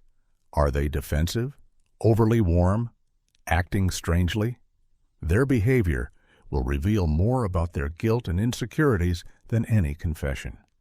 But this tactic isn't about passive aggression or immaturity. It's about psychological leverage. By keeping others uncertain, you increase your strategic value. People treat you more carefully. They hesitate before making moves that could harm you because they fear you're always watching, always calculating. Never let people feel certain that they got away with it. That certainty gives them permission to repeat the offense. But if they're unsure, if they lie awake at night replaying that moment, wondering whether they went too far, then you've already won. Because fear of unseen consequences is often more powerful than any consequence you could visibly deliver. Use patience as a pressure tactic. In modern culture, patience is often seen as passive, as a virtue practiced by those willing to wait for life to happen to them. But in Machiavellian strategy, patience is anything but passive. It is an active, ruthless tool, a form of psychological warfare that can crush opponents without saying a word. Why is patience so powerful? Because most people are impatient. They hate waiting. They hate uncertainty. They want answers, reactions, progress, and when they don't get it, they become uncomfortable, then reckless. That's when you have the advantage. Machiavelli would advise using patience like a chess master. Don't respond when provoked. Don't flinch when challenged. Just wait, silently, confidently, and let others show their desperation. Because the longer you wait, the more pressure you build. People start to panic. They interpret your stillness as calculation, as strength. Even if you're uncertain inside, to them, you look unshakable. This works in negotiations, in conflict, and in leadership. For example, say someone insults you publicly, trying to bait you into a response. The average person would react immediately, defending their ego, fighting back, trying to win. But you stay quiet. You offer no response. Days pass. People start asking, why hasn't he responded? What's he planning? The original aggressor begins to feel exposed, nervous. They expected fire, but you gave them ice, and that's far more unsettling. In negotiations, patience breaks down resistance. If you make an offer and they stall, don't rush to follow up. Let the silence grow. Let them sit in it. They'll start negotiating with themselves, doubting their position. Eventually, they move closer to your terms, not because you pressured them, but because they pressured themselves in the vacuum you created. Patience also allows you to observe. While others scramble for quick wins, you can study patterns, track weaknesses, and pick the perfect moment to act. This makes your eventual move more precise and more devastating. And here's the twist. When used correctly, patience isn't about doing nothing. It's about creating the illusion of doing nothing while you're actually setting the stage. You're planting seeds, building alliances, gathering information, all under the surface. By the time you act, the foundation is already laid. It looks sudden, but it's been in motion for months. Machiavelli admired leaders who could outweight their enemies. Because time is a weapon that doesn't tire, and when you're the one wielding it, you exhaust your opponent simply by not playing their frantic game. So next time someone tries to corner you, provoke you, or rush you into a bad deal, don't react. Wait, watch, let them reveal themselves. And when they finally break under the weight of your stillness, move with the force of someone who never doubted the outcome. Because in the right hands, patience isn't passive, it's predatory. Make people doubt their own instincts. One of the most powerful and unnerving Machiavellian tactics is this: make people doubt their own instincts. Why? Because a person who no longer trusts their gut is easily manipulated. They start outsourcing decisions. They second-guess themselves. They become dependent on whoever appears more confident, more composed, or more certain. That's when you step in, not with force, but with subtle direction. This method isn't about open confrontation or humiliation. It's psychological. You chip away at someone's internal compass, one quiet remark at a time. When they suggest an idea, you raise a gentle eyebrow. When they take action, you follow up with a question like, "Are you sure that was the best move?" Not aggressive, just enough to introduce doubt. And over time, doubt becomes habit. Machiavelli understood that self-trust is the foundation of independence. Take it away, and a person becomes insecure, not just in one decision, but in all decisions. They seek reassurance, permission, validation, and the one who supplies that person becomes the hidden ruler. This tactic is particularly effective in competitive environments, corporate, political, or personal. If a rival is on the rise, don't attack their competence head-on. Instead, subtly question their timing, their approach, their data. Say things like, "That's bold. Not sure leadership is ready for that." Or, "Interesting strategy. I've seen it fail before, but who knows?" You're not denying them. You're injecting hesitation. Eventually, their momentum stalls. They start polling others before making a move. They become tentative. And once they hesitate, you move forward. This technique also works in relationships. If someone relies too heavily on their intuition, make them think twice. Point out times when their instincts led them astray, even if slightly. Keep a gentle ledger of their misjudgments and bring them up at just the right moments. Remember when you thought that deal would close? Or, didn't you trust that guy last time too? You don't need to win arguments. You need them to lose faith in their judgment. Machiavelli would say, never destroy a person's confidence outright. Just keep it unsteady. An unsteady mind leans on the nearest stable figure. Become that figure. Of course, this strategy requires finesse. Overplay it and people will notice. You'll seem critical or controlling. But executed with charm and subtlety, you become the invisible guide, the one they turn to for direction, not realizing you've made them distrust their own map. This resonates with anyone who's seen influence play out over time. The charismatic mentor who undermines without appearing harsh. The executive who praises publicly but corrects privately.